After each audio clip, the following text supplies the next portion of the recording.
Thank you. Peter, I'll hand it off to you for student recognition. Okay, very good. Thank you. And I do want to welcome Michael Gimondo and Ariadna Pavlidis Sanchez. Yes? Tell me how to say it right. Okay. Welcome. These are SGO reps for the year. We are super excited to have you back and your voice at our table. So we'll get to you guys in a few minutes, okay? All right. All right, now I need to do whatever you're going to do, Elliot. Please.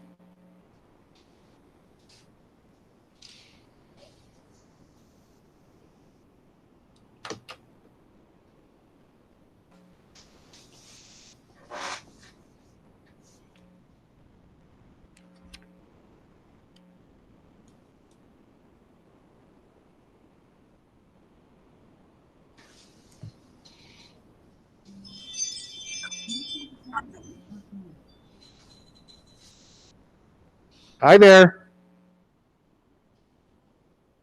Can you hear me? They're muted. Yes, we can hear you. Okay, very good. Thank you. So welcome. So every year, we once or twice a month, we recognize our students and our staff for doing really terrific things. And so we haven't done it since March because we haven't been in person. So it's been hard for us to do this from my home office. But we are back in our environment, and we are super excited to get back to recognizing all of you. How this works is normally we would have you come. We would have you join the president and me. We would read some great things about you. We'd give you a certificate, and we would give you a very cool North Shore pen for you to bring with you to the fabulous school that you're going to head off to next year. However, I have the remarks, I have the certificate, I have the pen. I'm going to get that to you tomorrow. Fair enough? All right. Sounds good. All right. Thank you. So at North Shore, Lucia Martin has been involved. Lucia. Lucia, Not sorry. Lucia. Thank you. Lucia, sorry. Eddie told me this today too. She said you used to live next to her.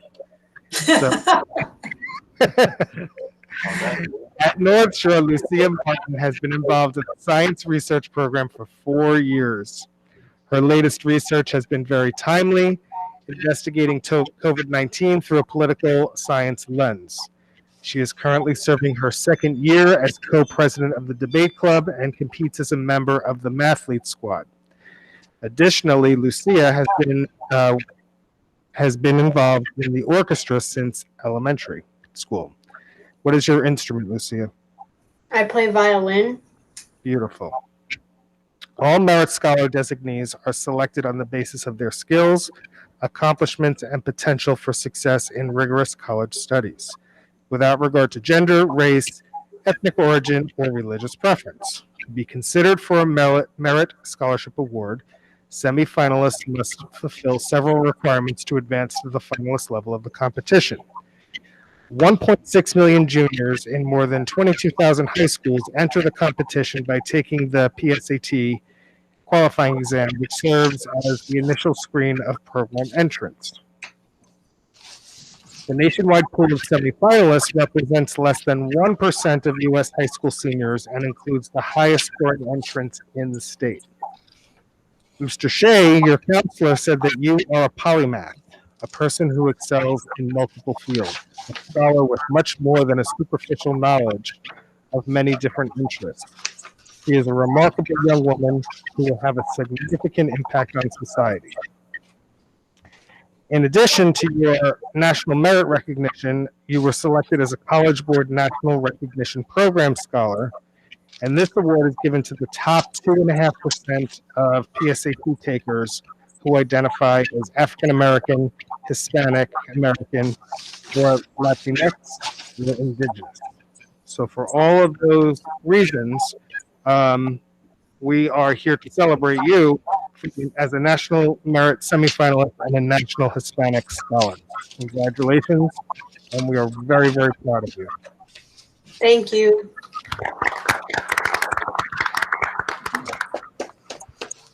So maybe, I just thought of this, but maybe we usually take a picture. And so maybe we could post a picture next to the screen and memorialize what we've done. Yes? All right. Kelly, are you there? All right, come on up. Button in your, Can you push that yellow button? I thought that might restrict feedback a little because you're near the mic, you're near the speaker.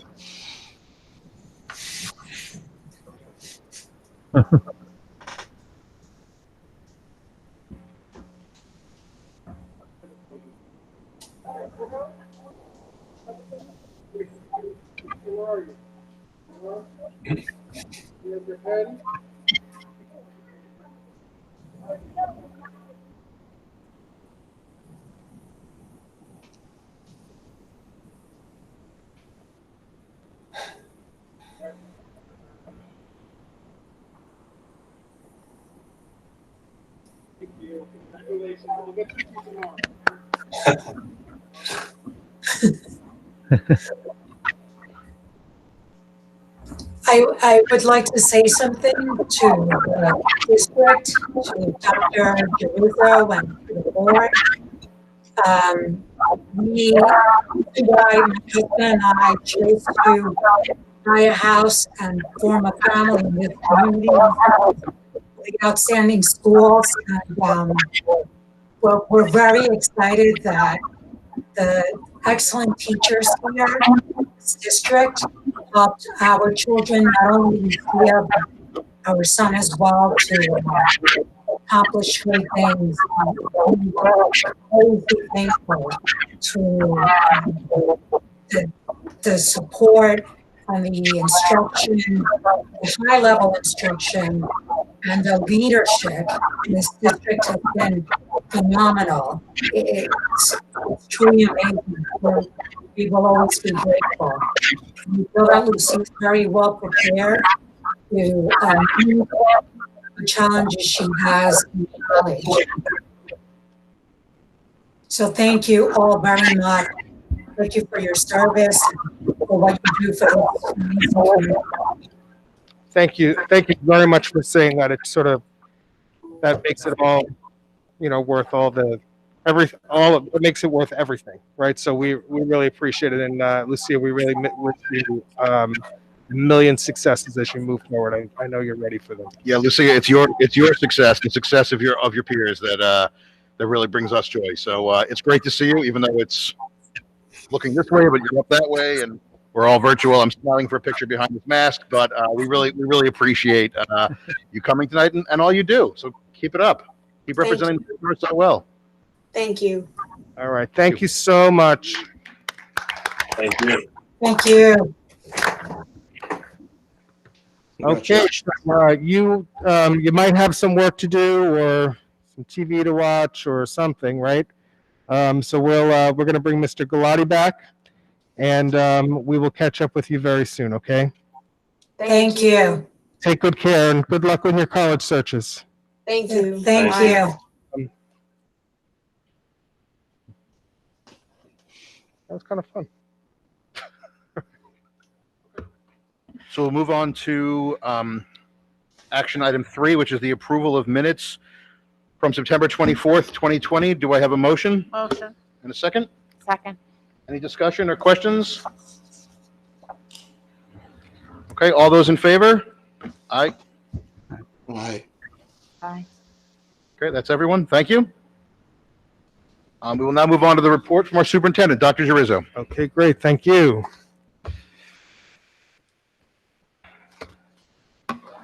So as you have seen and heard, we've had a couple of eventful days over at the Seacliff School, and I wanted to bring you up to date on where we are with those things. So yesterday afternoon, we were advised that a student at the Seacliff School had tested positive for COVID-19. And so when that happened, we immediately, Mrs. Wojcik got a hold of me right away. We immediately got in touch with our contact at the Department of Health. We provided some of the information. I had not seen the confirmed lab report at that point in time. And so we began to work with the family and the Department of Health to start the investigation. Because it was late in the day and we were not 100% certain about the extent of the contact tracing and that we wanted to make sure that the spaces were cleaned, I made the decision to close the Seacliff School for today. We could have remained open based on the cohort, but we erred on the side of caution, and in consultation with the department and the building, we decided it was best to close. What we were able to accomplish last night was we have these fogging machines that kill the COVID virus within 4 minutes. And so we identified the spaces that the student had been in, and we immediately fogged all those spaces last night. We then disinfected all those spaces last night as well, and all the touch surfaces. Today, we met with the faculty last night. They have been, we have been gearing up for the potential for this to happen in one of the schools. So we had reasonably good protocols in place. The screening protocols that we put into place in the morning actually helped us to get an early ID. And so we met with our faculty in the evening. It was probably around 6-ish or so, right, Chris? Yes. Yeah. Somewhere's in there. Yep. Anyhow, we did that. Teachers, all the teachers were, they were fantastic, right? They pivoted in a nanosecond. They took it seriously. They were concerned about the quality of their instruction. We gave them some pointers about how to get that moving over the course of the night and into the morning. And I have to tell you, I was very, very impressive. This morning, we pivoted to online learning. One of the things that we were concerned about is particularly with young people, and we're experiencing this with our high schoolers as well, and learning on how we can do this better, is that on the remote day, when it is a lot of screen time right? I see you guys nodding your heads. Yeah, right. So it is just a lot of screen time to sustain over the course of the day. And so we're going to try to do that a little better for you guys, right? But for for very young people, we've talked to the teachers about it's the focus is having a full day of learning and not a full day of screen time. And so that was how we approached the day. They did an amazing job. I have gotten, Chris has gotten, I know Jeanette Wojcik has gotten a lot of positive feedback from parents today just on the quality of the instruction that happened.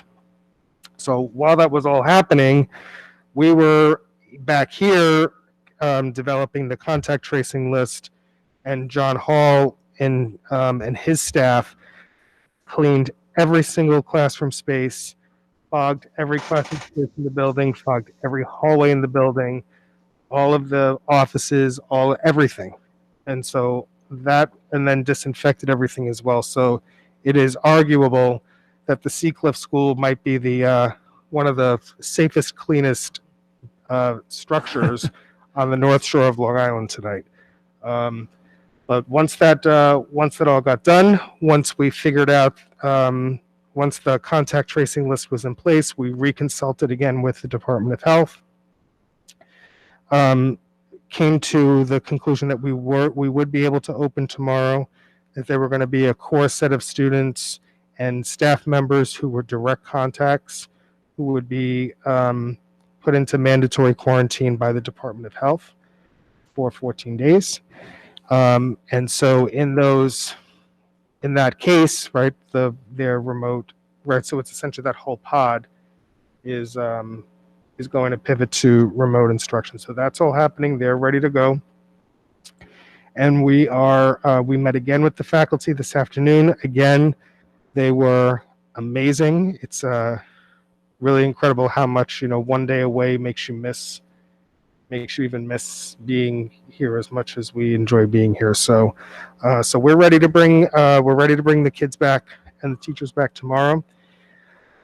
We had some learning that happened as a result of this, just little nuancy things that happened all throughout the night and the day. The other principals, I connected with all, in addition to Jeanette, who I spent a lot of time with, but I did connect with all 4 of the principals today. We talked about what was happening in their schools, how their protocols were going, how their openings were happening, and how they were going to take some learning from this to then inform their practices in their own schools. So we'll meet probably early next week as a team again, just to debrief everything, get some feedback on how things went. But overall, we were pleased that the things that we designed, the processes, the procedures that we designed to put into place generally worked. Where we need to make some tweaks, they have revealed themselves, and we will do that. I want to thank Chris Zublionis. I've done it a million times, but I'm going to do it again.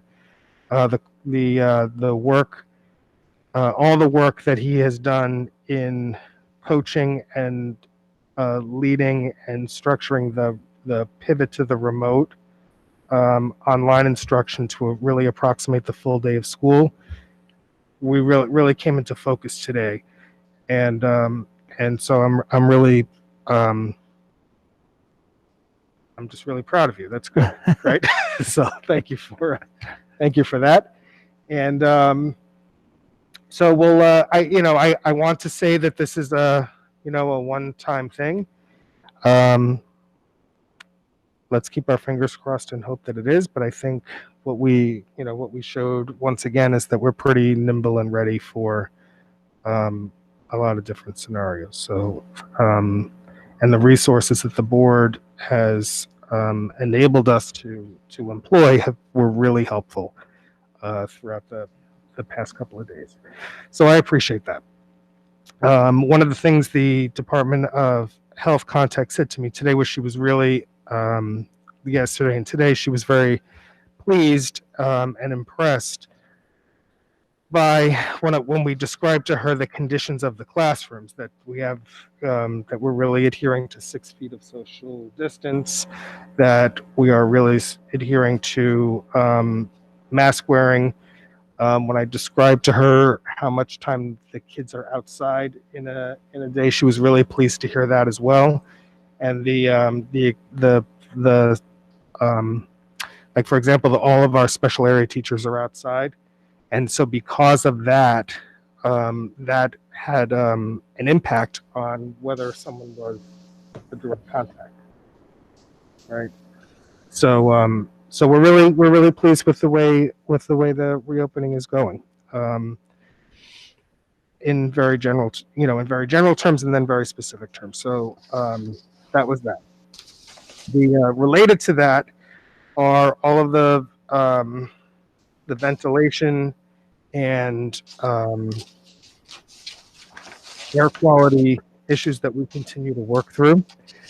So the board is aware that the Viking Foundation is in the middle of a fundraiser for HEPA filtration. The idea is, or the goal is that we purchase 76 HEPA filters for the spaces that don't have mechanical ventilation. The goal, we are aiming to buy 255 more, and that would be for all of the classroom and instructional spaces. The foundation's target is $130,000, so that's $500 they're 500. Each unit is $508. One question that has come up is, are they required? And if they are required, why isn't the district funding them? The answer is they are not required. They are an additional measure. We think they're a good additional measure. And so the Viking Foundation has, over the course of time, multiple times, funded supplemental projects for the district. So we're excited about that. They've raised, they're about almost 60% there with their fundraising. And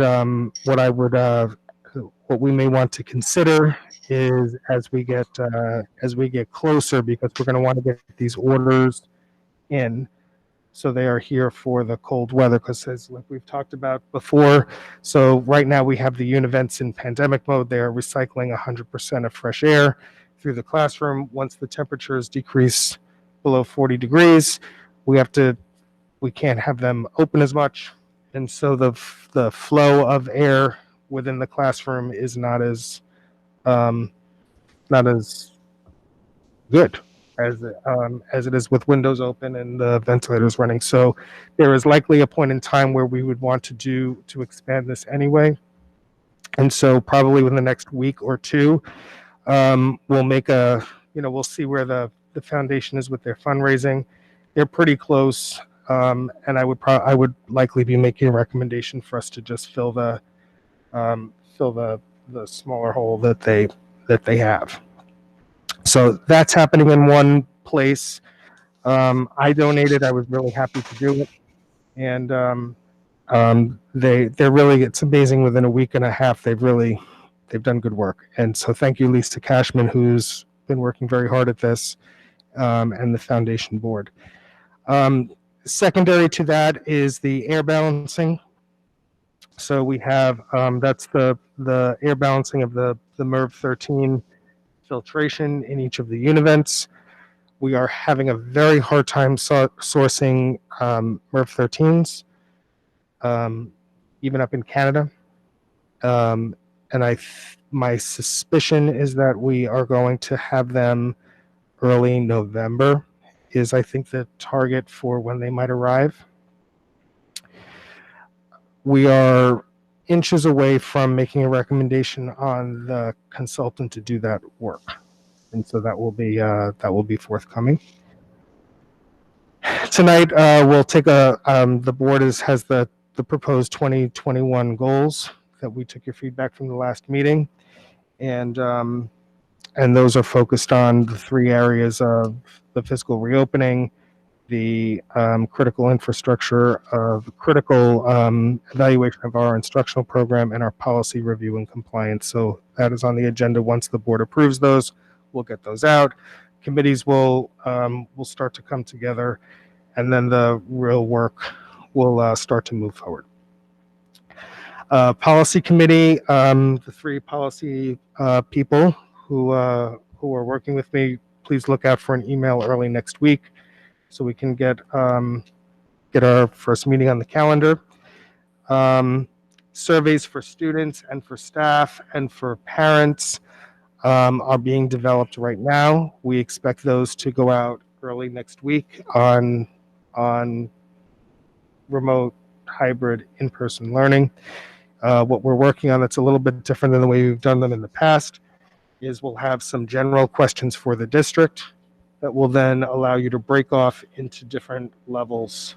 So because some of the structures and issues and needs are different by elementary, middle, high school. So be on the lookout for those.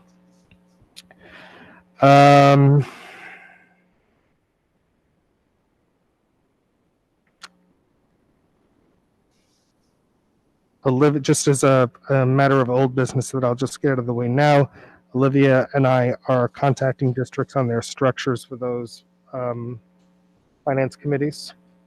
And so we're still working on that. We'll get that to you. And last but not least, we looked at the board docs platform this week as a demo. So we'll want to speak with the board about getting you a demo for the full board so you can take a look at what that is. It is done online, so we could set that up, whenever the board is free. And Dave and Tim were with Betty and me, and we can certainly ask any questions that the board might have anytime you have them. And so that is where we are. I have a note here for lunch. I don't know what that means. If I think of it, I'll talk to you about it later. But I don't know if I was hungry or oh, that's what it was. Right? Thank you. So on October 15th, we are going to participate in the government program to offer free lunch to all students K through 12. So as long as the program remains funded, we will participate in the program and seek reimbursement. If the program were to run out of funds, then we would go back to charging lunch and going to the free and reduced options. But this is free for everybody. Olivia, what was the funding for this? Is $8 billion? Is that what you said? Can you repeat that? The funding that exists for the whole program is $8 billion through Congress? There are two sets of plans. Yes. The first plan that we are sure of is up to December 31st. Right. I know the Senate also is planning on another funding Right. to take it through the end of June. We are not very sure on that yet.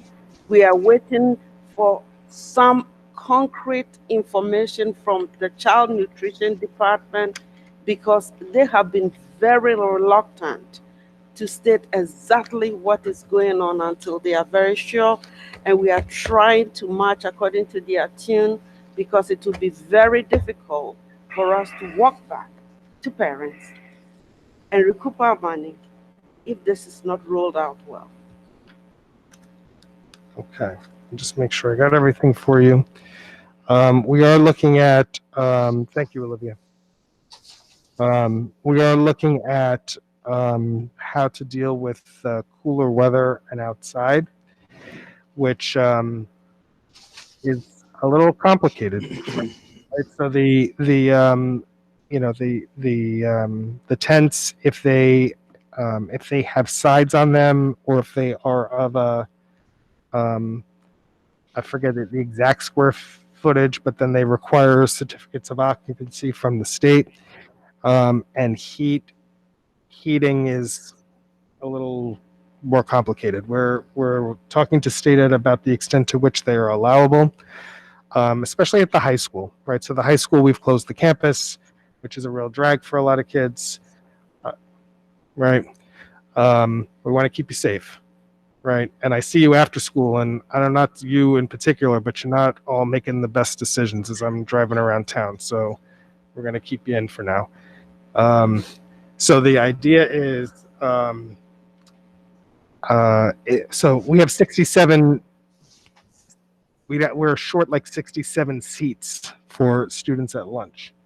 So we're trying to figure out how to use the courtyard or how to use other places in the building so we can deal with that in the cold weather. I mean, winters are often mild, and kids are out all winter long in all the schools. So we'll deal with that as it comes, but it does present an additional problem as we go into the spring. But we'll tell you, everybody loves being outside. It's great. And then last but not least, the board had talked to us about posting construction steering committee minutes. Those are with our webmaster, unredacted, and they are, there's just a lot of them. So it's going to take him a little bit to get up. Shelley and I are going to talk tomorrow or Monday about how to structure the web page. So there's, I'm thinking we'll put together like a board committee page, and we'll have a one-stop shopping for all this kind of stuff. Okay. That was a long report. I apologize. But Thank you very much, Peter. You're welcome. Just two things I'd like to follow up on. One is the just the generosity of the community as led by the Viking Foundation has really been impressive. You know, where there is a line of where the school stops, and that certainly is. We don't do the bare minimum, but we certainly there is a point at which we don't go there. And the community has picked that up and has given from their pockets in some cases large, some cases small, but it really has been an outpouring of effort. And we really want to thank the Viking Foundation, who is such an important part of the community and has really jumped into this with both feet, which we appreciate. The other thing I want to mention, of course, is the big thing going on in our district, which is the positive diagnosis we received at Seacliff. You know, certainly we all would wish that we did not have any the entire year. I think we all wish there was not another positive diagnosis on the planet, period. But it was unrealistic to think that wouldn't happen. And so when it did happen yesterday and today, it was very impressive to see that we were able to enact the plan that we had in place. I think the success of a plan is measured in three ways. Number one, that you have it.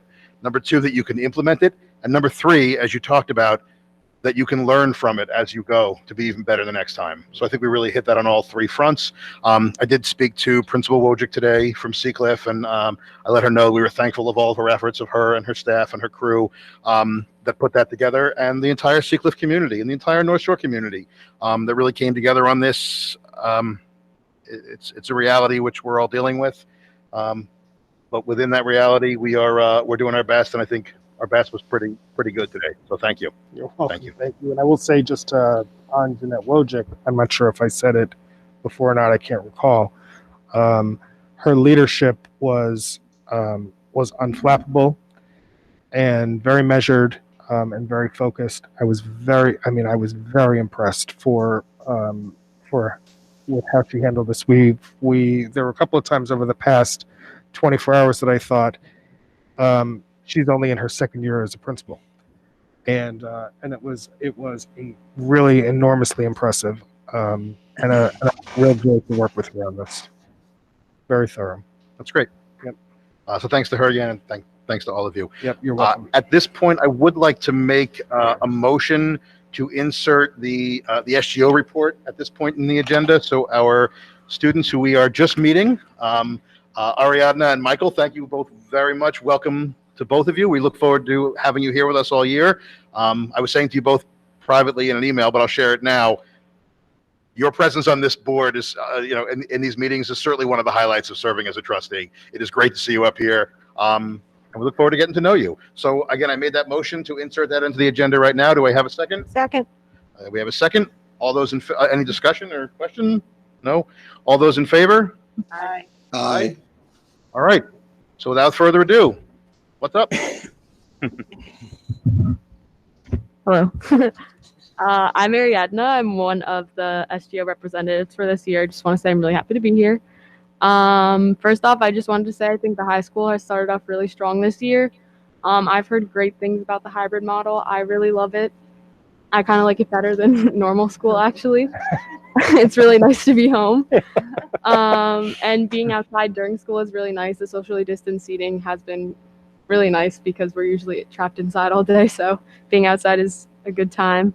But like Dr. DiRizzo said, there's a lot of screen time, especially on Fridays when we have live classes all day. But I haven't heard a lot of negative things about it at all. In regards to the SGO, we're currently working on holding elections for class office for this year. We usually do that in the spring, but unfortunately, since school closed, we decided to hold off until October, so everybody had a fair chance. Last Friday, anybody who was interested was instructed to join a Google Classroom where we posted all the information, and we had a Google Meet where our advisor detailed all the responsibilities of the position and basically all the requirements.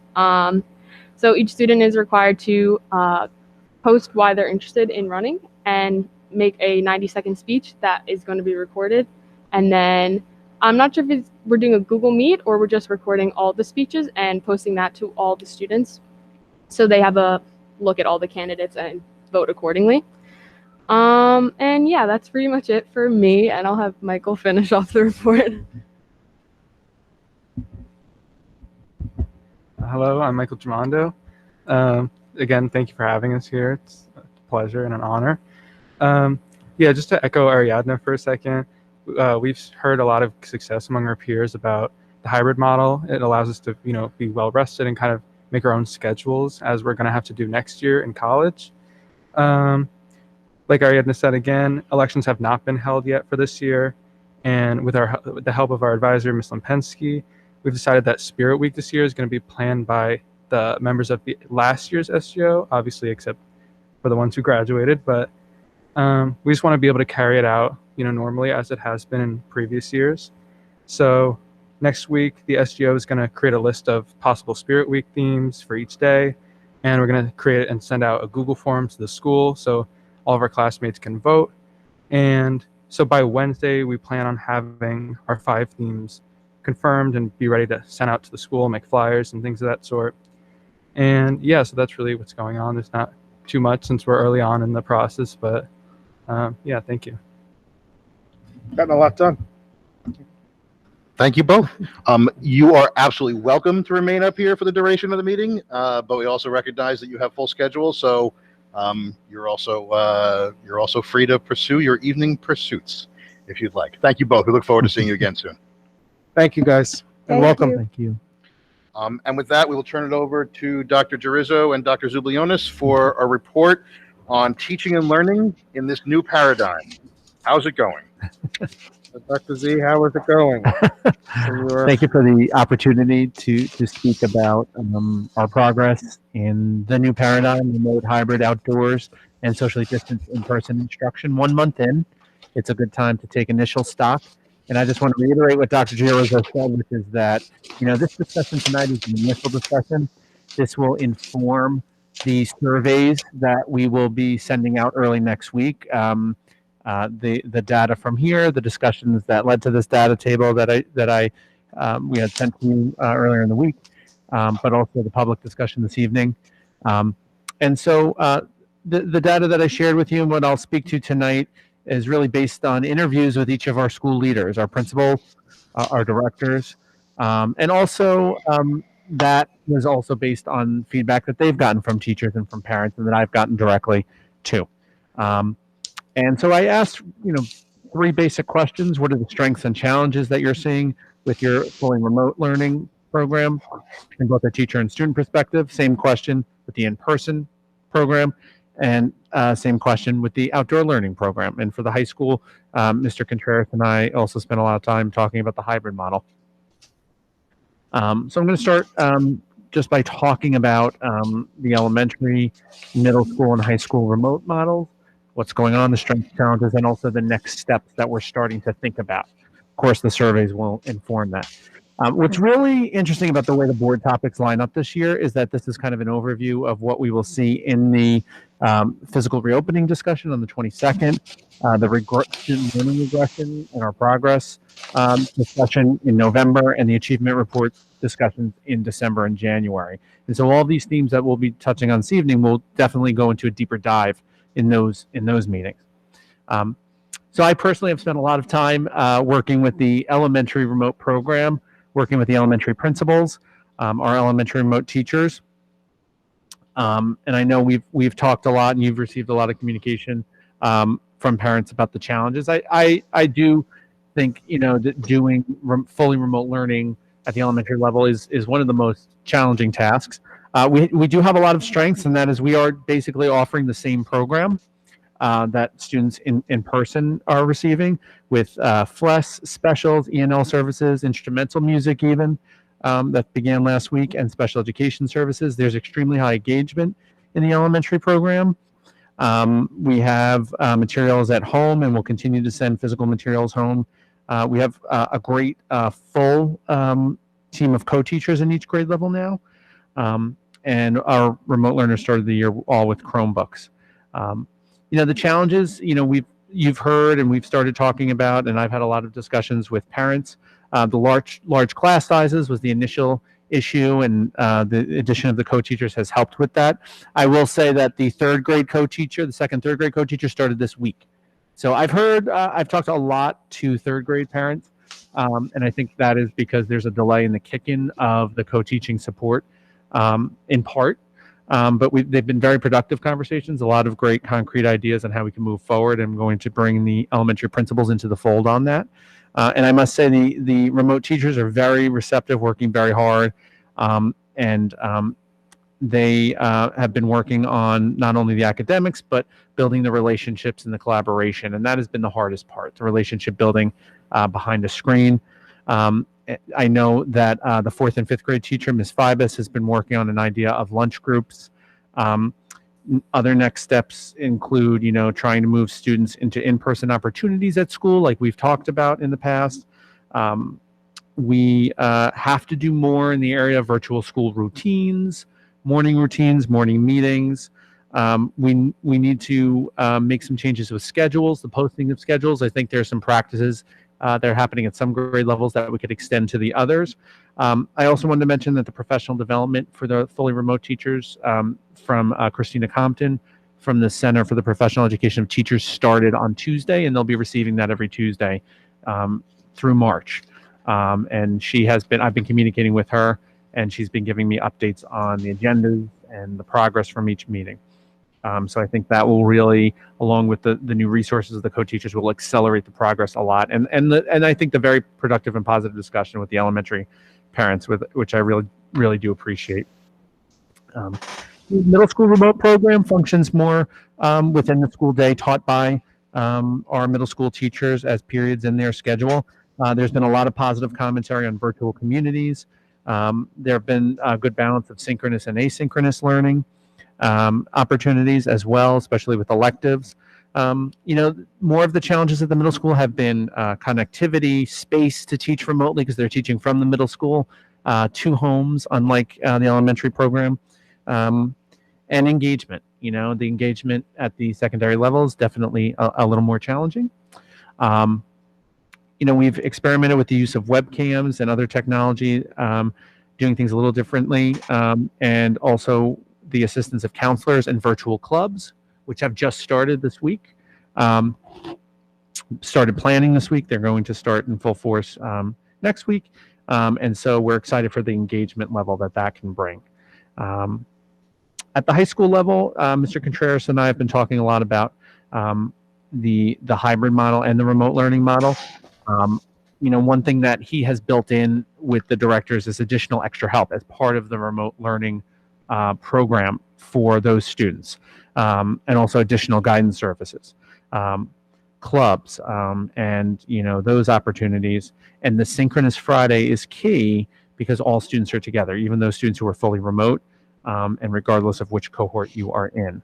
I think there are real teaching and learning challenges with the hybrid model that the directors, Mr. Contreras and I, we've been talking all week about this, developing better frameworks for the teachers for expectations on the non-live days, for how teaching and learning takes place in specific subject areas might look different on the asynchronous days in an art classroom versus a social studies classroom versus a science classroom. So we're going to dig into that, and we're meeting next week with the directors, him and I, to develop a very critical framework that they can use. Right now, the directors are, and Mr. Contreras are really locked into the Google Classrooms, looking at the posted videos, analyzing them, again, with a critical but a helpful eye. The goal is to just create a better product and to help our teachers reach their goals.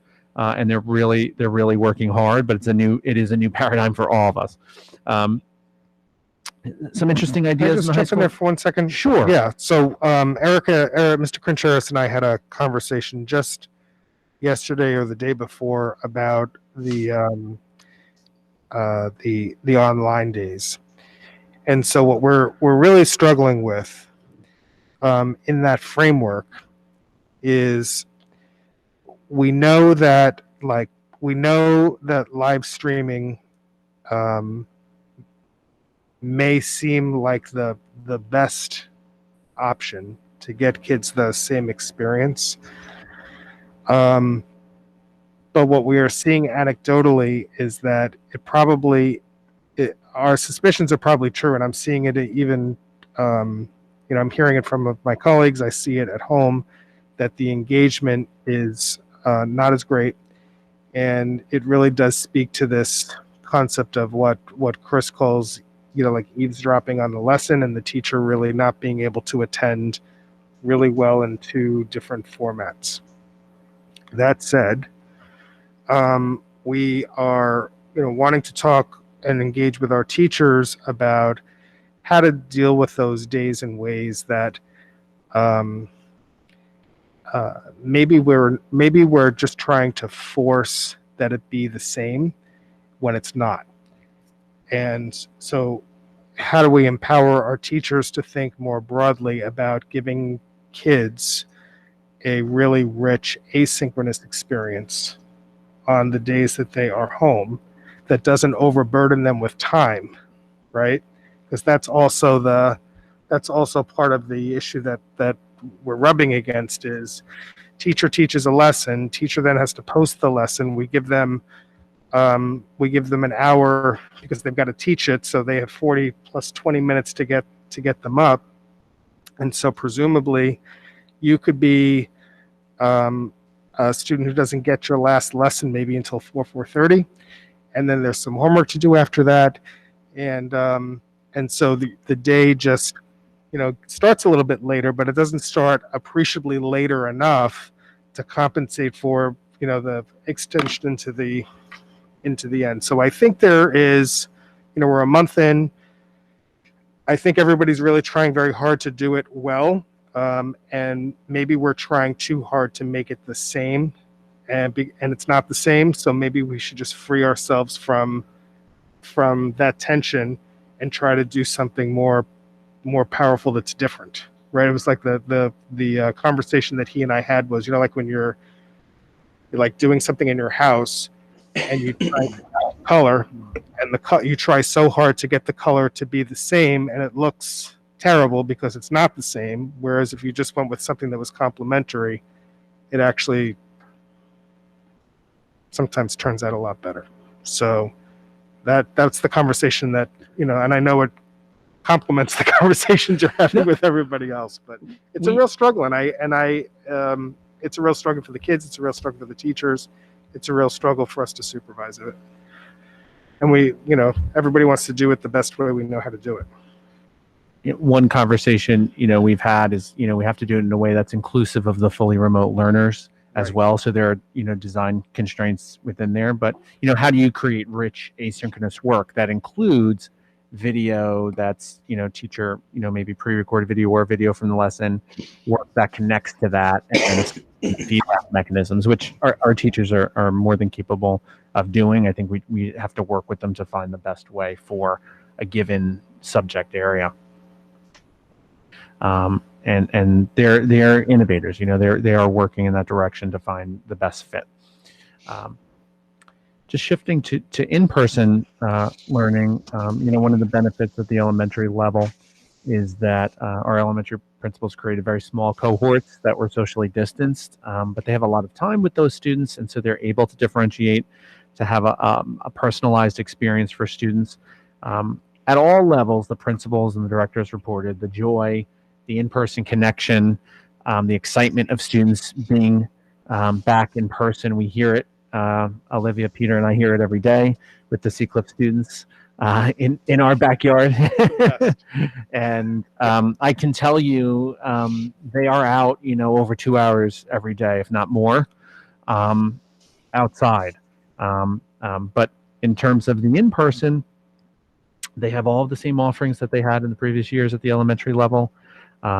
We have even began instrumental lessons in a socially distanced way. The challenge there was not to mix cohorts. And so how do you offer a service that normally mixes kids? Special education, same thing. E&L services, SWES enrichment services. And so teachers have done a great job with the building principals on developing innovative ways involving push-in and scheduling on different days. Today, the principals, Carol Smythe, Deborah Small, and I talked to the SWES teachers about how we're going to identify the fourth graders and administer the COGAT for them, and how we're going to use technology to bring kids from different classes together for SWES services. So we're really excited to get that going.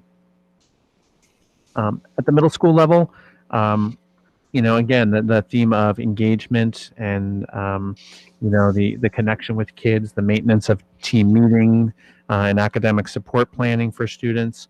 The classes are shorter at the middle school, and that definitely is a challenge. That's something that we're looking at, how to supplement things like science with asynchronous opportunities. But all in all, the students are moving through the curriculum. One thing that is difficult that we're in terms of middle school teaching is collaboration and students working in groups and having discussions, and just the socially distanced nature of work and having fixed seats. It sounds like a small thing, but it really does hamper the way teaching and learning happens. One thing that Mr. Dennis did talk to me about was how that's much easier to do outdoors. And so the outdoor learning, is a great opportunity and a safer opportunity to do that. And at the high school level, Mr. Contreras and the directors very complimentary of the students and how they're being extremely responsible in school, following the protocols. Mr. Contreras was very happy, commented on a very smooth start in terms of academics moving along. I think, classes that are too small because of the cohorts, the way they line up, and the class culture, really smaller issues in the in-person at the high school. I think the challenge is for a high school teacher, you're teaching an in-person group, a hybrid group, and also a fully remote group. And you have this trimodal approach as a high school teacher, and that's challenging. And that goes back to what we were talking before about our work with the directors and the teachers. And then finally, outdoors. As I mentioned, elementary students are outdoors a lot. I'd say over 2 hours a day. Most teachers are outdoors. And we're beginning to see, you might be seeing it on Twitter, the innovation of teachers, especially in science and scientific inquiry, but also in the humanities with Socratic seminars and discussions. All of our specials at the elementary level are outdoors, but even the classroom teachers, and they're managing a lot. We always say elementary teachers are running a small village. Now they're doing it inside and outside, and they really are being very innovative. And, the big concern that all of the principals expressed it was twofold, really. The sustainability. Dr. Rufa and I talked a lot about using the month of October to really plan for when the weather gets cold, how we'll maintain, getting out of the classroom, outdoors.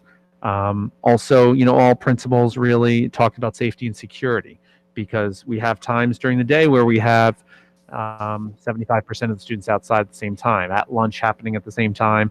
And so really looking at those protocols. Mr. Dennis at the middle school has done a great job. 35 of the 46 sections total. There's a dedicated classroom space outside, which is amazing. And he's actually using other lower field spaces on top of that, so that there's just so much opportunity. It's kind of like a if you build it, they will come situation at the middle school. And he has built literally enough outdoor classrooms for almost every single section at all times. So they are definitely heavily used. We were actually interviewing a candidate yesterday, Dr. Girozo and I, and she commented on that when she pulled up to the middle school. She saw, a half of the school outside. Less of the considerations or the fears that the elementary principals might have with the older students. They just naturally tend to have more field experiences, be out of the building more, be on buses for sports. So it's less of those safety concerns. Little concerns like noise and again, the sustainability and having inclement weather plans. At the high school, I think, we talked about how less of the teachers are going outside at the high school level because of the video recording, and that's a constraint. Also, the building itself it's less crowded. There are fewer students in here at one time. Also, fewer days in school. We have the fully synchronous Friday. And so that's something we want to look at, with Mr. Contreras and the directors, and what are some of those obstacles, pedagogical teaching? Is it just the technology? And really looking at how we can get students using the space more on their own with the social circles, where I think we see more of the outside interaction. Physical education is doing a great job of being outdoors every day. But how do we get some of those other subject areas outside as well? So that's just our brief overview, our initial temperature taking on where we are, some of our considerations. But the directors and the principals are actively meeting to tackle those challenges. And we will definitely have more information for you after we send the survey out. We'll share those survey results with you in addition to more specific plans based on those results. So thank you Right. very much. I would just add one final thing to that, right? Is I don't know if I know we've talked about it, so I know you've seen it, but as I visit schools and talk with teachers and principals, their optimism is so high, right? But they're working their butts off, right? They're just like really working so hard, and they're not complaining, right? I don't get complaints. I just get, holy cow, this is not for wimps. And they're just like really rethinking about how they're approaching their work in very creative ways, which I really want to say I really am so grateful, because we're not doing our work and then responsible for 15 kids in front of us with their learning. I mean, we're doing it in different ways, but to have to be this innovative and then have the mechanics of moving kids through a curriculum in inherent structures that are not built to do things in very innovative ways, just right as an institution. I have to tell you, I'm really excited. They're and it's been frankly pretty cool to watch them figure this out. I've seen a group of people work harder than they are working ever. They're really leaning into the challenge. Yeah. I thought it was interesting in the Seacliff building meeting last evening. Right away, when they heard the news, they said, okay, how do we get into the building tonight to get our materials? There was an urgency to act, to be ready, to be prepared. And I feel like that connects to what Dr. Giarrazzo is saying, that is the ethos that we've seen. Yeah, it's really impressive. Any questions from the board? Trustees have questions or comments? Just give me a nod. Sure. To thank Chris for the summary. I like the way it was laid out in different areas and what you're planning to do to address the challenges. And it was very informative for me. I don't really have any questions, other I just wanted to thank you. And it was great. If you could just update it, it will be terrific. Thank you. Rich? Yeah, thank you. Thank you very much, Chris. It was a very, very, detailed and informative presentation. My question deals with the high school itself in terms of how assessments are being handled, excuse me. Because I would tend to think that most of the teachers would not want to spend precious classroom time doing standard kind of assessments. They'd rather have interactions with the students themselves. So how are we addressing assessment between the hybrid model and the remote model, and what kind of equity is there going to be? We are working on that right now. That is at our first director meeting. That was a huge topic that we talked about, because I think there are a few considerations. Like you mentioned, the equity between students taking a test in person and at home on the same day. And I know the districts that are live streaming are struggling with that as well. There are test security issues. I know with our fully remote students, Dr. Titone has created a secure process for sending materials home. They're picked up on the day of or the day before and sending those materials back in. So that solves the fully remote issue. But, this week we were talking to directors, and you count the number of days that students are in person, and precious is the exact word, and rare.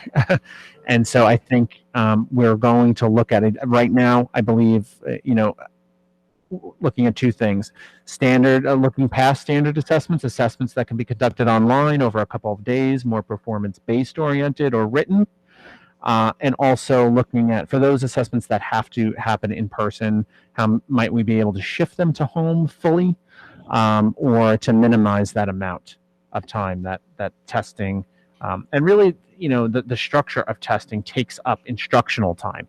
Mm-hmm. So we will. I should have more for you on that in the next board update.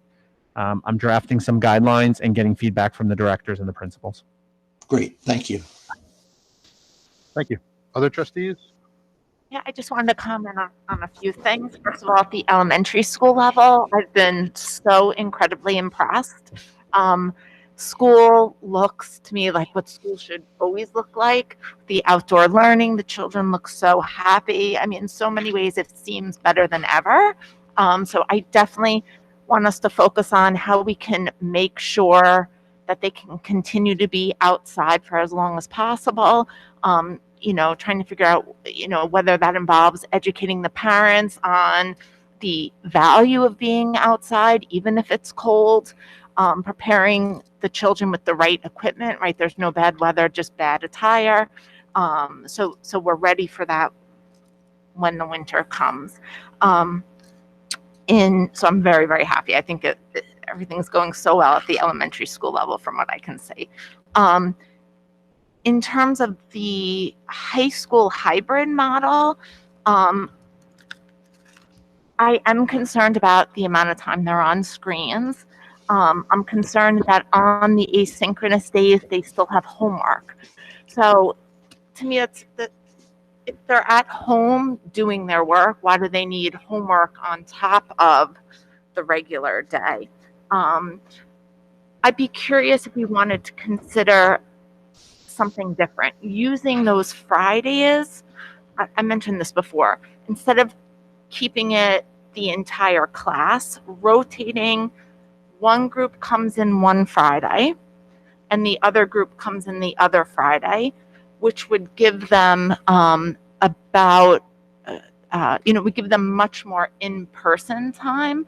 And then on the day, if your group is not in on that Friday, you would have more time to complete the asynchronous work on the other days, and your homework, so that it's not all crammed into that one day. Also, I know I spoke a lot about it, but this idea of master classes, if you did do that type of thing, right?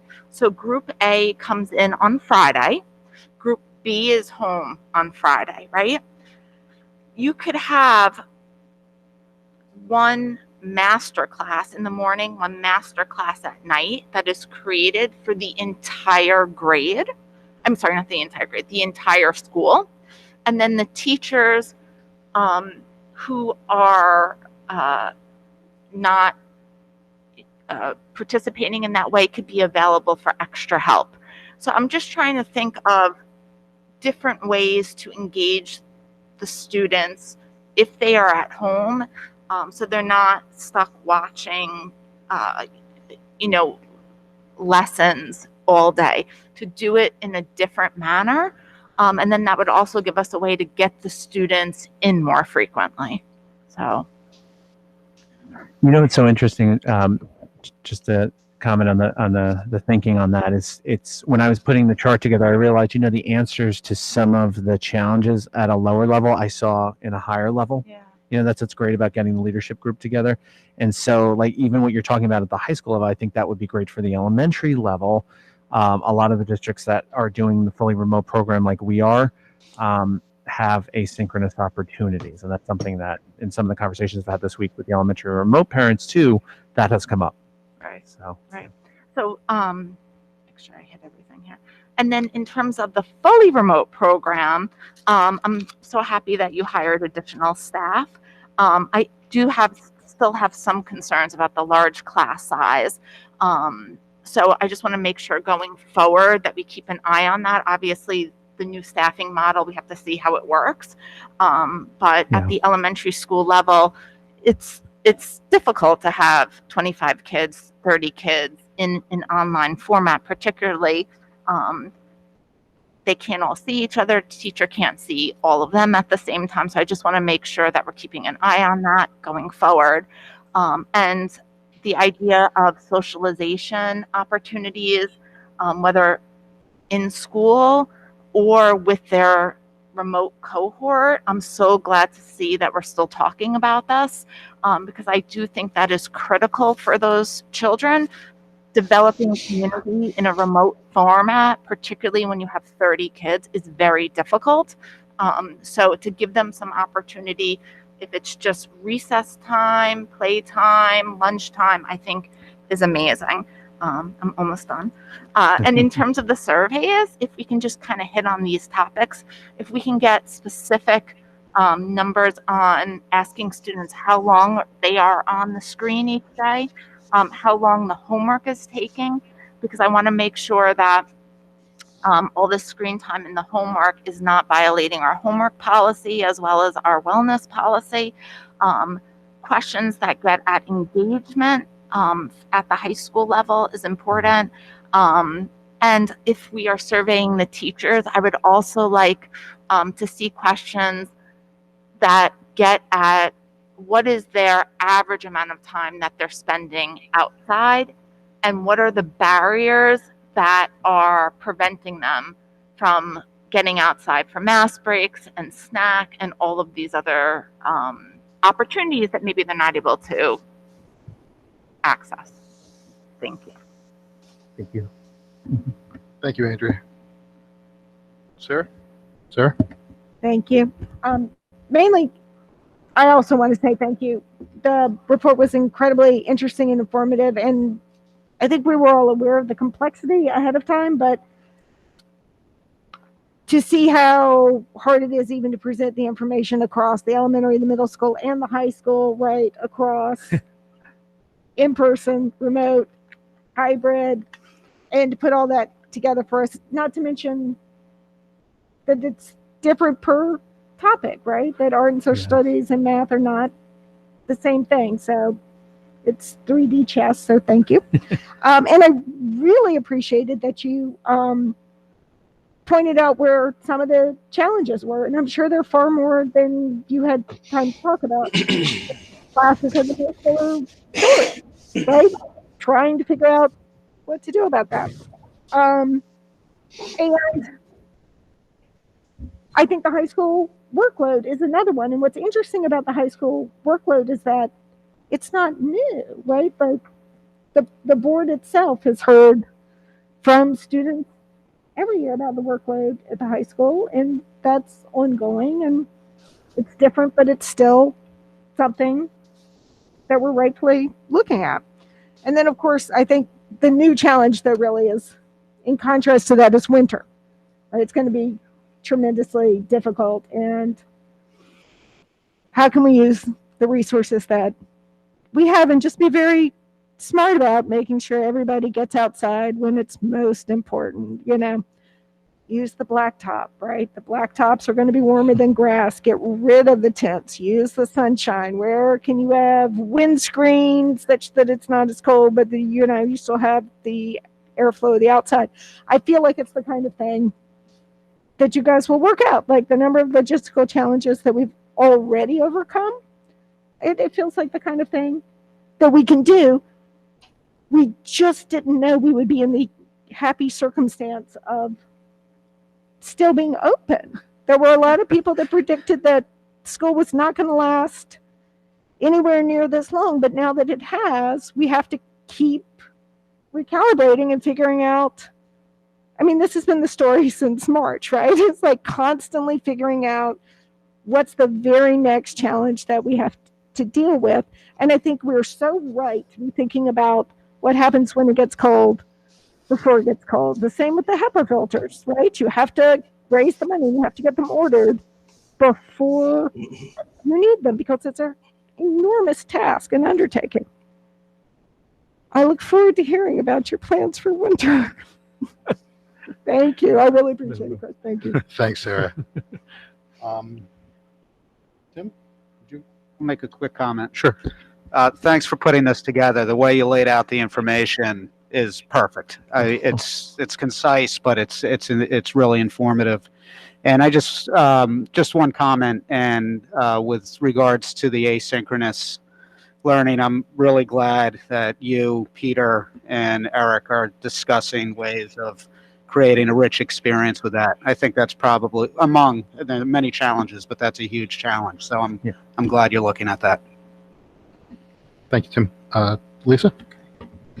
Chris, thank you for this. I like a good chart. I like a good table. And for as much as it's a summary, it's never detailed, but this is great. It gets all the hot points. I'm glad to see it in your colloquy to us that the teachers are taking on this challenge. And I think as they gain every day, they come to get used to doing what they're doing in whatever mode it's in. They'll feel more confident in what they're doing, you know, on top of the amazing skills they have already in a typical classroom. So they'll be able to refine their work and their practice along with the PD that, you know, that we've gotten for them and continue to get for them from the technology side and just this whole, the realm of how they're teaching. I'm happy that they're feeling happy and that they feel, you know, professional in their practice and they're rising to the challenge. It makes me, you know, feel happy, and I'm hoping the parents see this too. Just some weird logistical things. So, you know, I love the outdoor learning. I live right near Glenwood Landing School. Every day I drive by and the kids are outside. Even the smallest ones are out there and they've got their masks on and they're sitting crisscross applesauce, and there could be 3 classes outside along the front. It's amazing. We've had some beautiful days, thank goodness. So that's really nice to see. But like for the older kids, like in middle school, how much time, maybe it's just how do they move from period to period? Are a lot of periods outside? So how much time is lost, like moving from the building itself, say down to the lower field? Are we taking up, you know, now we have 30-minute periods. How much of that period is really good, rich, concrete teaching and learning? Or do they go from like a 6th grade out there for 2 hours, they move from 10 to 10, or they're staying in their cohort and they're just going on to the next? That is a great question. I would have to ask Mr. Dennis about like how that works. I mean, that's period just to something period. I'm interested in knowing about. The students they stay together. They stay together. So the kids are together. They're in the common location. The teacher moves from place to place. And so, And that would include the outdoor space as well. correct. So we've increased the, so initially when we were first getting started, we had designed, or Rob had designed the campus so that every 2 classes would share 1 tent for the day. And what he's done over the course of time, because it actually has become very popular to be outside, that he's increased that to 30, whatever the number was, 30. I think like 36 out of 45 sections. 36 of the 48 classes have a full-time space to be. I'll double check that number for you. So You're getting some significant outdoor time. Totally.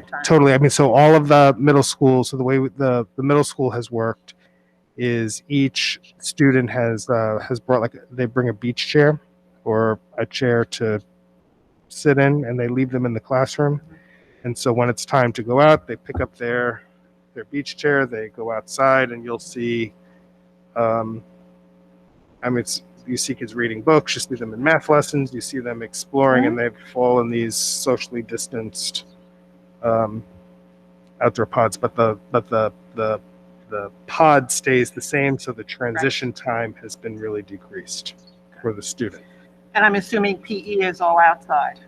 PE is, yes, and wellness, the wellness elective is all outside. Lunch is primarily outside. So they're out.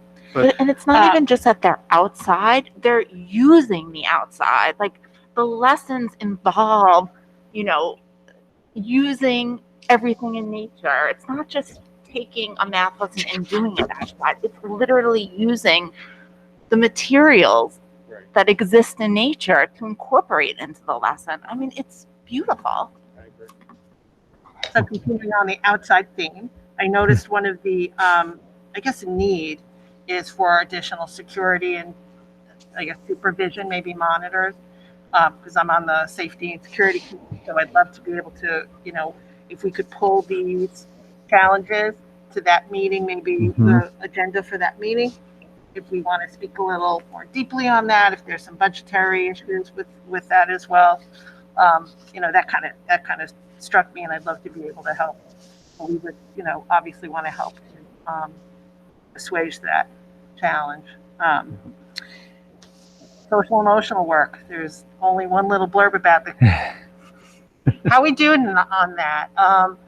Have we, I mean, across the buildings, and especially for the remote learners, I'm sure, I'm hoping there's some communication between parents and our social emotional professionals that, to outreach to the remote families, that if there needs, they can be contacted and some service.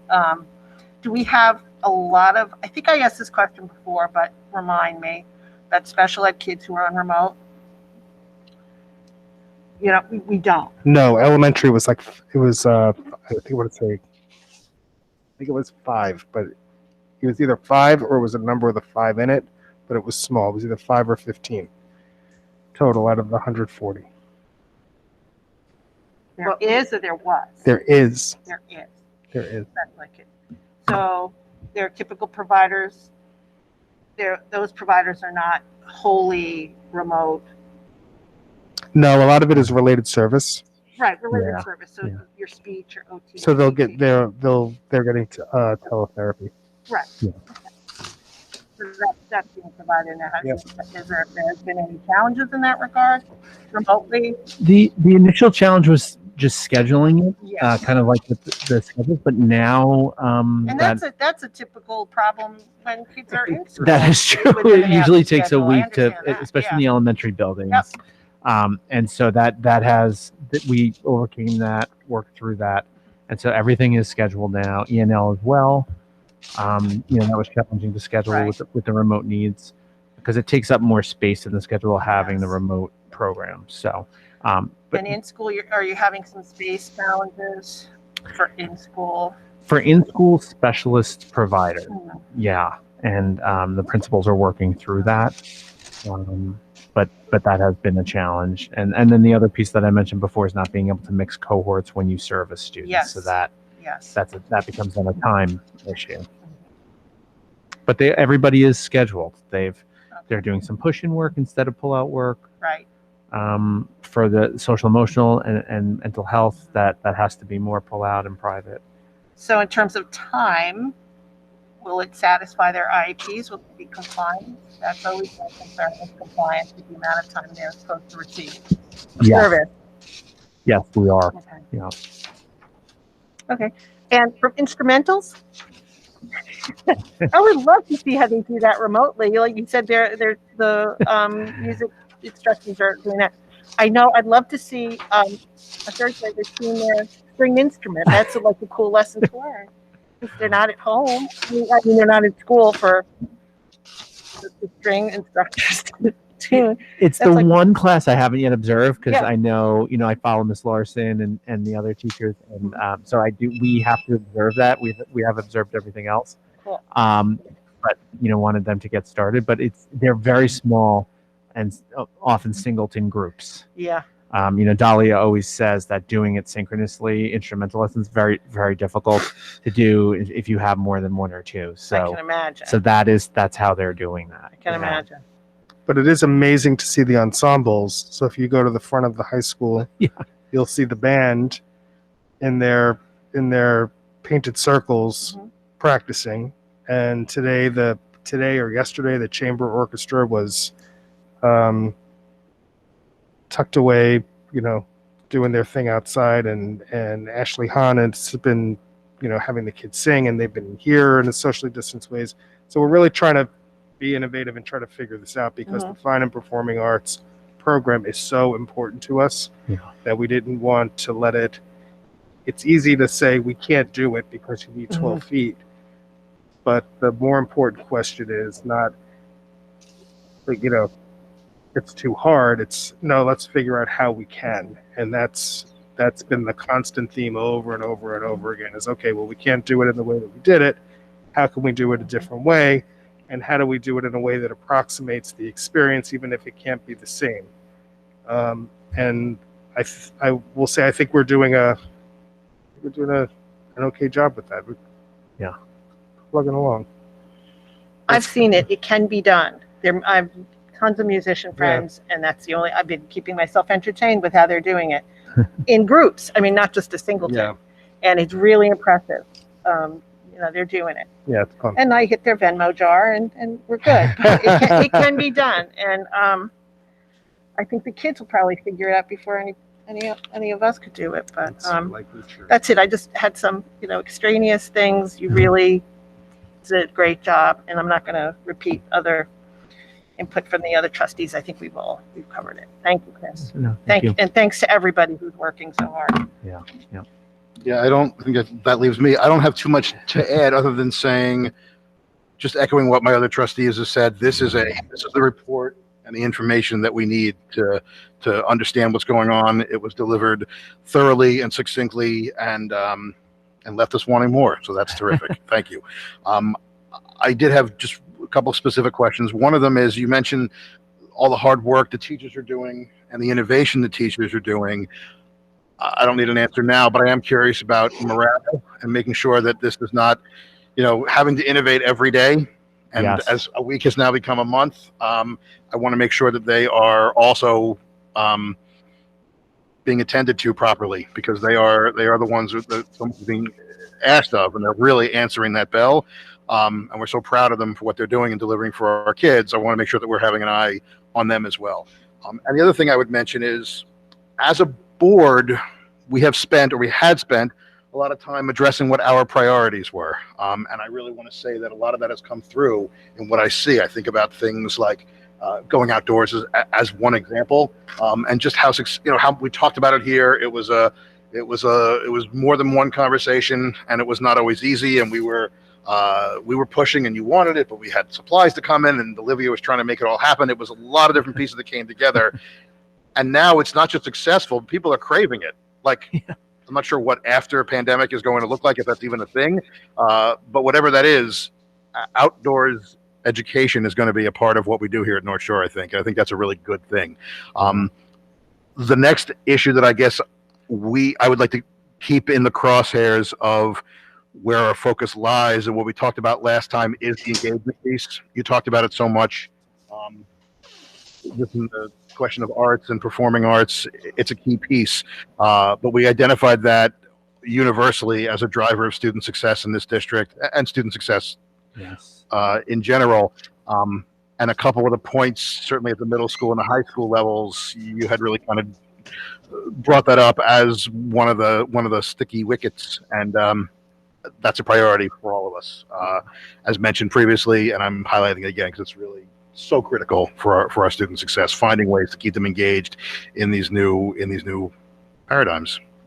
But other than that, gentlemen, really, really nice work. And Olivia too. Thank you all. You're welcome. Thank you.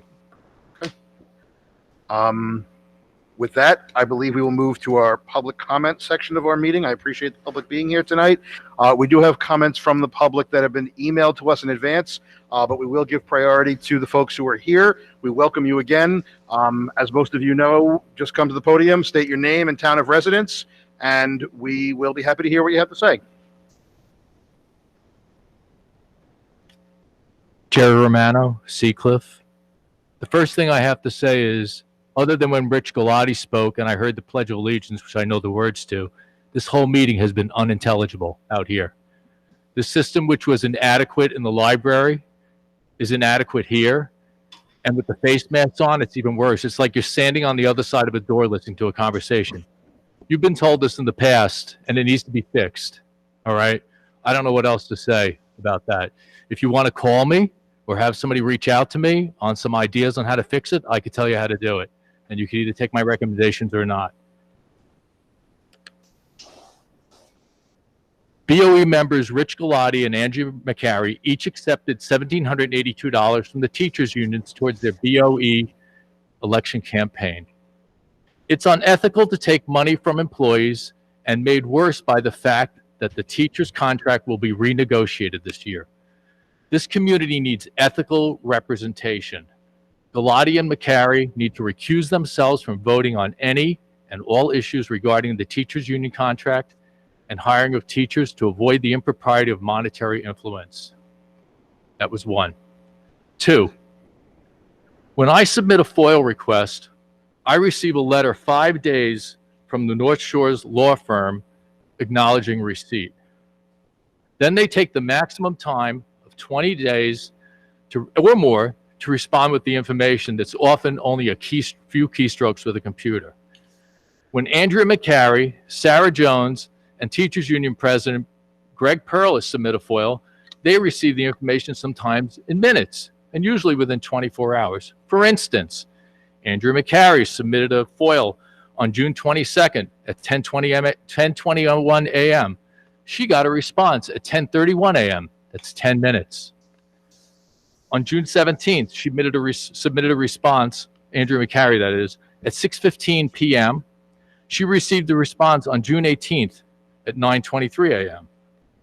Is North Shore's law firm review their requests like they review mine and other members of this community? I mean, I'll find out. I'll submit a FOIL.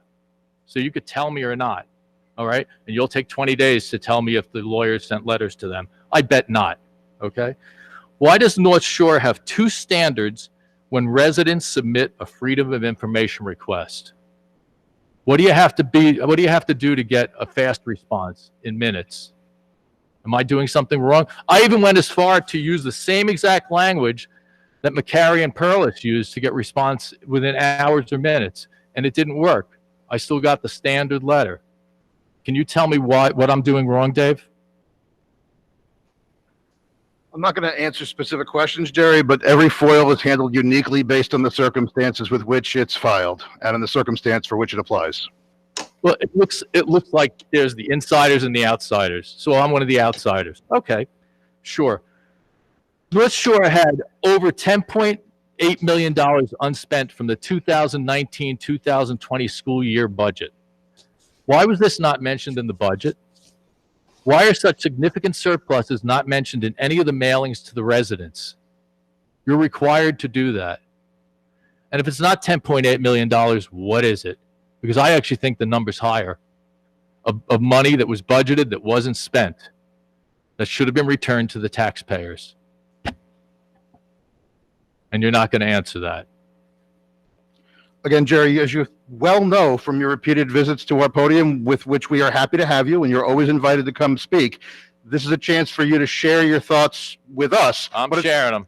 We hear it, and that's fine. Dave, and I've done my research too. Okay, Jerry. Again, you are. That is welcome for you to be up there. We're happy for you to be up there. Here's my last one. Well, let me just say quickly, as you also know, it's not a Q&A. So the expectation that we're going to have answers to your questions or any public comment is just not the nature of the format. Whatever, I'll get my answers eventually. It might take more than 25 or 30 days, but that's okay. All right. So there's a contract that exists between the teachers union and the school district for the benefit trust, okay? It's referred to as the Declaration of Trust dated June 1st, 2002. It's the agreement that pretty much says how much the school's going to do or give for the dental plan. I asked to see a copy of it, and the school district does not have a copy of it. Does Greg Perlis have a copy of it? Should I ask him? Who do I go to get a copy of this? How do you determine what the dental benefits are if you don't have a copy of the contract? Does somebody like spin a dial, use a Ouija board? Somebody lost it? So I'd like to see it. I'm not buying the district is not in possession of any document responsive to this request. Not buying it. Sorry. That's all. Thank you.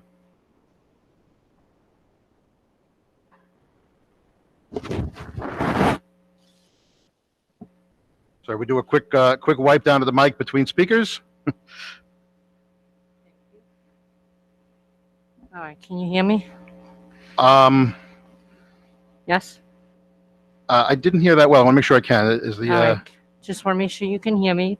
This is Natalie Woods from Glenhead. I'm here to express my disappointment in discussions made in reference to the class of 2020 refund at the last board meeting. I came with some of the reps who worked with me for the good of our grade.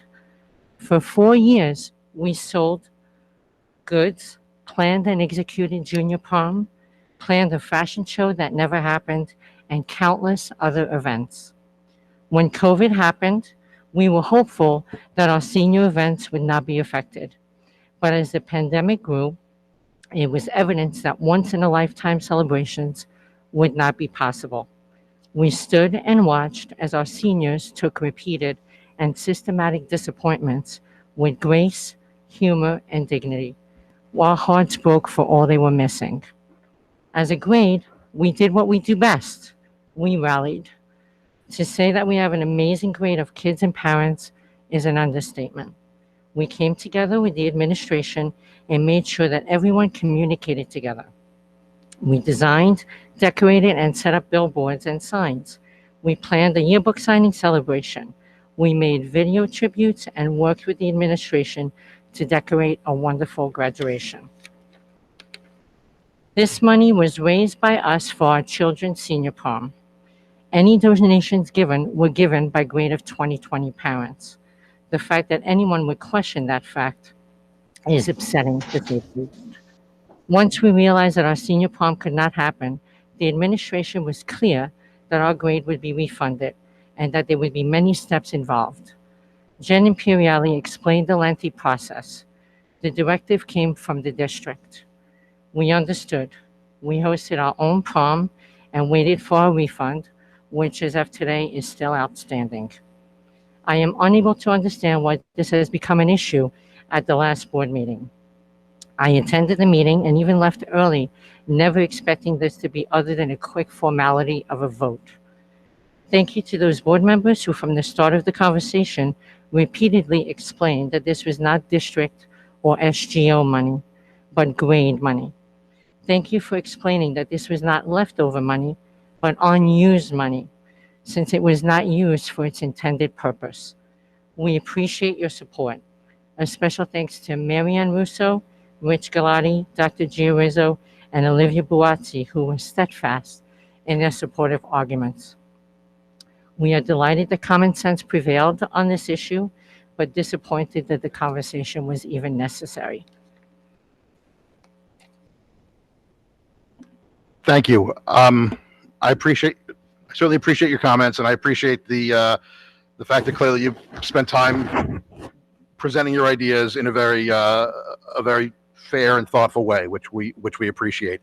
I know this issue came up last meeting, which was 2 weeks ago, and I've been thinking about it too myself a little bit. This is my volunteer job. My regular job is I own a company, I own a small business. And when I make decisions for my small business, I don't have a board. I don't have a public. I have a very small family owned business. I want to make a new product. I make a new product. If I can sell it, I do it. If I can't, well, I move on to the next one. And I like that. And having to operate on a board that has policies in place and procedures in place that sometimes are very slow and very cumbersome at times is frustrating to the public, is frustrating to us as a board. I assume is frustrating to our administration at times as well. The question that came up from the board, as far as I understood it, was not one about refunding the money, but was about the process and the policy. And there was a question on that, which is, as you were, I think you had left, you said, but I'm not sure if you watched the video or anyone else did, but it was a motion to delay this until we discuss the actual policy. And we had a discussion about that, and then we went back, and then the resolution was universal, 7-0, to return the money to the district. I don't know why it hasn't come through yet, but I know it's in process, and there is nothing other than some logistics to hold it up, I assume. I mean, she's writing 214 checks that all have to go through the auditing process before they're released. It has to go through an auditing process. The claims auditor has to look at all of them. So it is that process. But I would also say, I just want to add at the end, please don't think that anyone doesn't value the work of your parent, the parents in your organization, the parents who, work at all of our buildings and help support our kids in so many ways. I mean, most of us have done that, have volunteered, have worked in those groups, see what they do, and understand that it's not just the administration, it's not just the faculty, it's certainly not just the board that provides so much of the richness of our kids' experiences. And so again, let me thank you for what you have done for this district, and know that that is absolutely valued by all trustees. I will speak for everyone in that. I understand your perspective as well, but we really do value it, and thank you. Are there other questions from the public?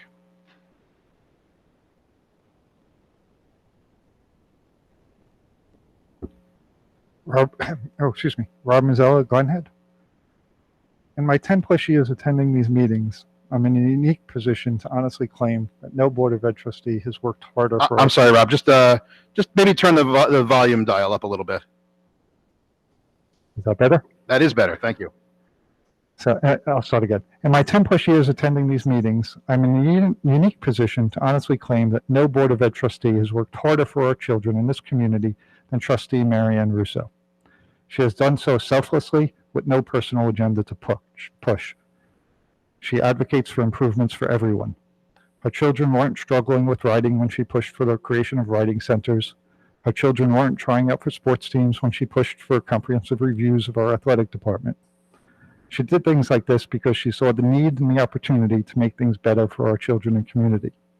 Trustee Russo, quite simply, has created the mold for what an excellent Board of Ed trustee should be. Therefore, what I'm about to say is extremely disheartening.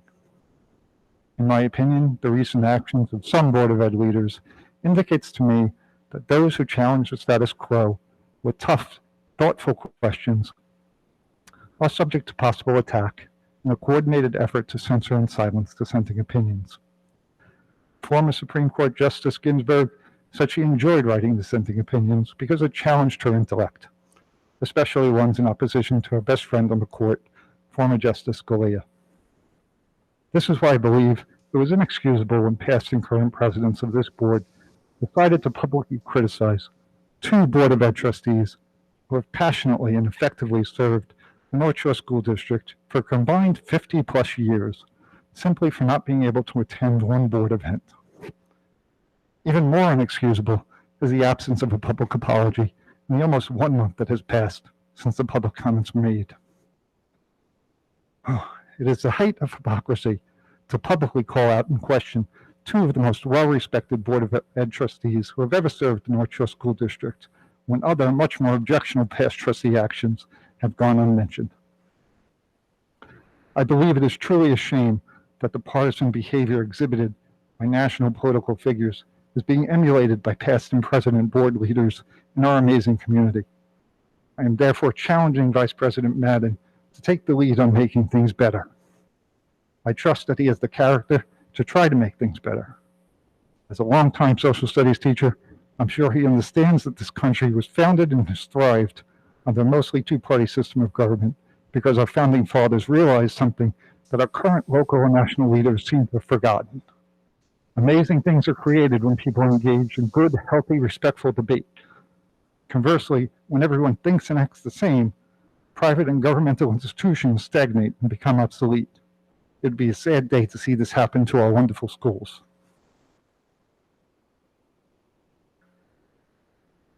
For my second comment, I am speaking on behalf of a group of parents and community members who believe that their concern about what is going on in the classroom have been summarily dismissed without action. These parents are upset that a teacher is aggressively forcing an extreme agenda upon his or her students. The parents are requesting that this teacher present information in a balanced manner so that his or her students are given the opportunity to form their own conclusions. One student has allegedly told his or her parents that he or she feels threatened because of his or her personal views. Any student's claim that a teacher's class is not a safe space should not be summarily dismissed with a response that nobody else has complained and a simple statement that this behavior is not occurring in the classroom in question. As I'm certain Trustee Macari will confirm, a student's perception is a student's reality, regardless of the teacher's response to questions about the merits of the situation.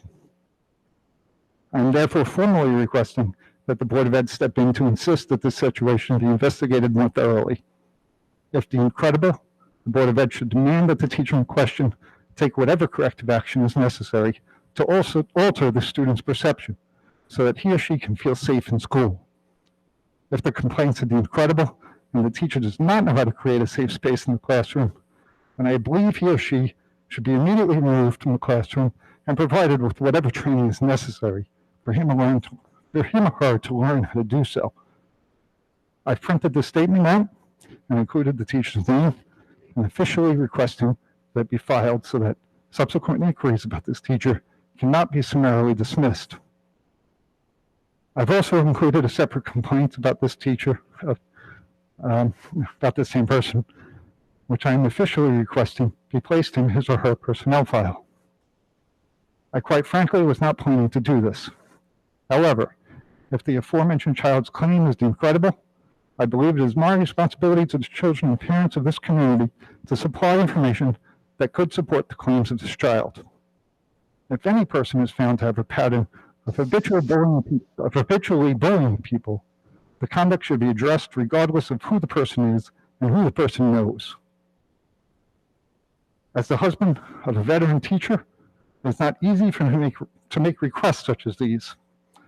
I have a great deal of respect for all teachers, and I've always given my full support to the teachers my children are fortunate to have had while at North Shore. Our teachers are among the most dedicated people you will encounter anywhere. I hope you all agree that a classroom should be a safe space where everyone can learn in a socially and emotionally responsible manner. Thank you for allowing me to express my opinions on these two topics.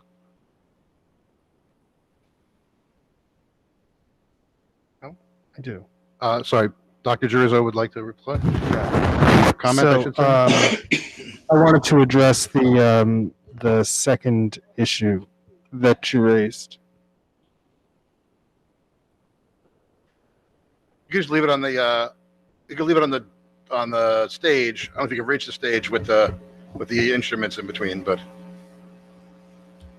All right, we'll get it. We'll get it, Rob. No worries. So the issue, we're not going to talk about a particular anybody at the board meeting, but I am aware of the matter in which you presented to the board. I have received couple of phone calls, some emails. Mr. Contreras has as well. He and I have consulted. He and I have investigated it. So there is it is not true that it was not investigated. We have found no evidence to support what you are describing, and so that's where that is. If there is something else that we need to look at or someone else that we can talk to, we will do that. But we have looked at this very thoroughly. There is no evidence to support that. The teachers are in all circumstances are presenting equal information for both sides of issues, and we've even asked the teacher to address the class directly, and he or she has. So if we'll take a look at your letter, we'll see what's there, but we haven't seen it and have looked. Please step up. Just say your name and town of residence. The mic is clean and ready to go. Hi, is that good? Is that working? I think you're good. I'm Lisa Cashman. I live in Seacliff. I will tell you from the back of the audience that you can hear just fine despite other previous commenters. I've been in the very back for quite a while. I also understand that some of my comments might have been addressed in the superintendent's report, which I could not hear because my 7-year-old's bedtime conflicted, so apologies. But I've been working really hard on a HEPA fundraiser, which I understand you guys know about. And I'm really happy to report that we are more than halfway there in 1 week. 1 week ago tonight we launched and we got to 60%. I have numbers. So as of right now, we're including checks on hand and what's in the PayPal, we're at about 76,500, not exactly. And our goal was 130,000. So that's parents, that's the Viking Foundation, that's all of us working together in 1 week to get to 130,000. And why I'm here tonight is something that my understanding, Dr. Girizzo mentioned, is that time is really not on our side. It takes 2 to 3 weeks to get these units into the classrooms. Why is this important? Because if a kid is, there's a lot of science, right? So the amount of virus that you're exposed to, if you're exposed, could matter. There's science to suggest it does. So if this unit is cleaning the air in the room 2 to 3 times an hour, like it's supposed to do, and some COVID gets in the room at the same time, sure, there might be an outbreak, but the kids might not get as sick as if they had, if the HEPA unit is not in the same room. So what I think would be great is if we could all work together collectively and order the units. We're still fundraising. The fundraising is going great, but let's get them ordered. And it takes 2 to 3 weeks. Let's get them in place, keep the fundraising going. I wrote you guys a letter. It's on record. I said I would back this fundraising. I've held up my end of the bargain. I'll continue to do the fundraising. The Vikings are working their butts off. The moms are working their butts off. We're all doing our part. So let's all work together, the district too, and just protect the kids a little better. Because the CDC's saying HEPA works. The EPA is saying HEPA works. Everybody, the science, even the CDC is saying the air matters, how clean it is. So I hope I'm making this super crystal clear because I talk about it a lot. And so sometimes the conversations that you have overlap. Let me look at my notes. So yeah. I also was very confused by the previous speaker because I watch a lot of these meetings and I think that you're all phenomenal volunteers, every single person on that stage. I really take issue with some of the things that were previously spoken before me. And I also take issue with the way that some of the discourse that I've seen from some of the trustees and the way that they've spoken to each other. And in fact, I myself have witnessed incredible temper tantrums at fellow volunteer trustees that have been horrifying to observe. So I was really confused by what I just heard, but I digress. So I do want to end with one final plea. Let's get the HEPA units. Let's make it happen for the children. Let's protect them as well as we can. Let's keep schools open. Let's all, the parents, the Vikings, the district, collectively make it happen. Thank you. Thank you, Lisa. Are there other comments from the public here?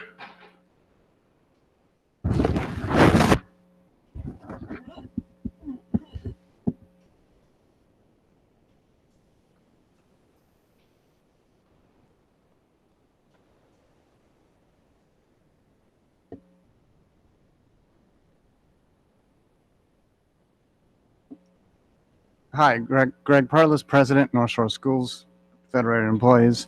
I just want to correct the record, clarify the conversation on a couple of items that were stated previously. First, let me address the issue of what our union does with our funds. I think those comments are predicated on a false premise that there's a difference between the teachers in this district and this community. I think those comments are predicated on a false premise that our interests, our time, our work, our dedication, as evidenced, for example, yesterday, are somehow anathema to or apart from the North Shore schools or the North Shore community. We are a part of this place. To critique our presence in the community on the foundational premise that we are somehow apart from it is itself a fundamental misunderstanding of who we are. Our union buys ads in the Homecoming Journal. Our union contributes to the Viking Foundation. To the point of the previous speaker, unbeknownst to her, We already have a motion working its way through our representative council to donate to the HEPA filter fundraiser. We contribute $5,000 a year to the PTAs and PTOs in this community. You may not know this. We don't make a fuss over it. We don't take a victory lap.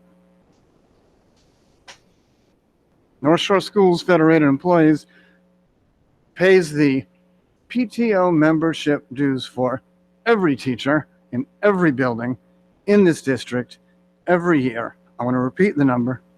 It's $5,000.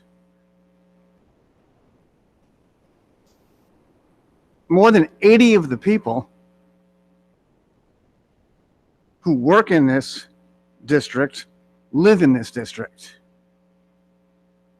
When people retire from this district with 30 or 35 years of service, coming here, they have taught anywhere from 500 to 3,000 students, spanning decades. I've been here myself 25 years. I've actually taught some of your kids.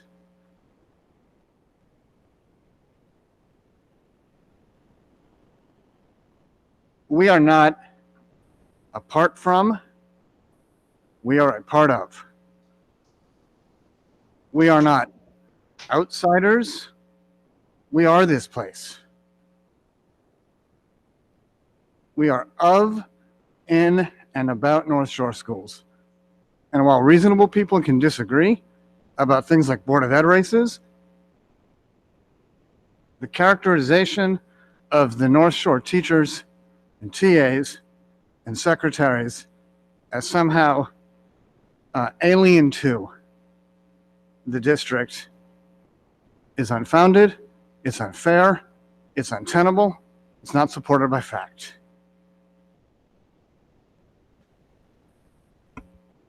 And with regard to the issue of the dental trust, I just want to clarify, the district is not a party to the dental trust. It is not an agreement executed between the union and the board.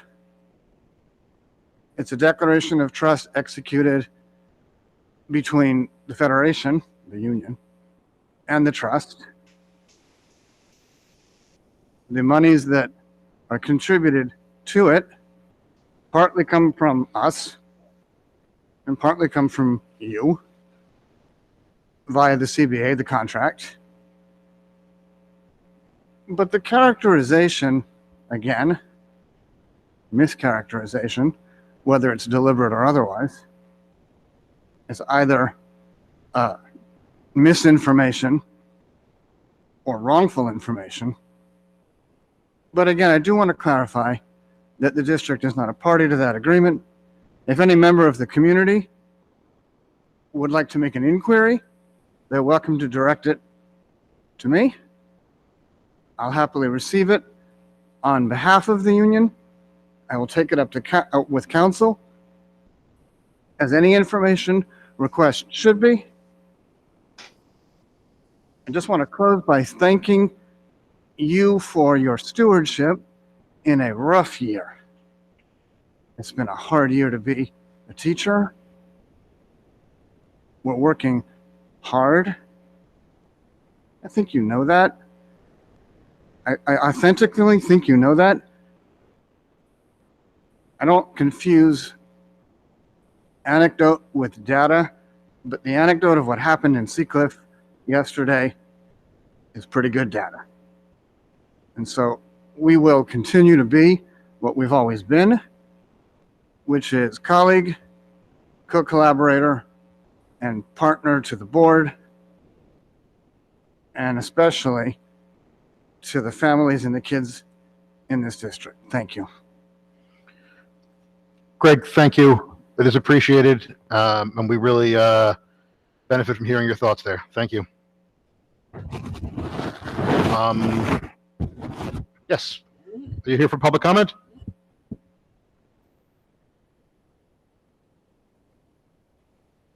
No? Okay. Okay. So with that, we do have some public comments that were sent in. Tim, are you queued up? You can start. I gotta pull that up. I have 4. Okay.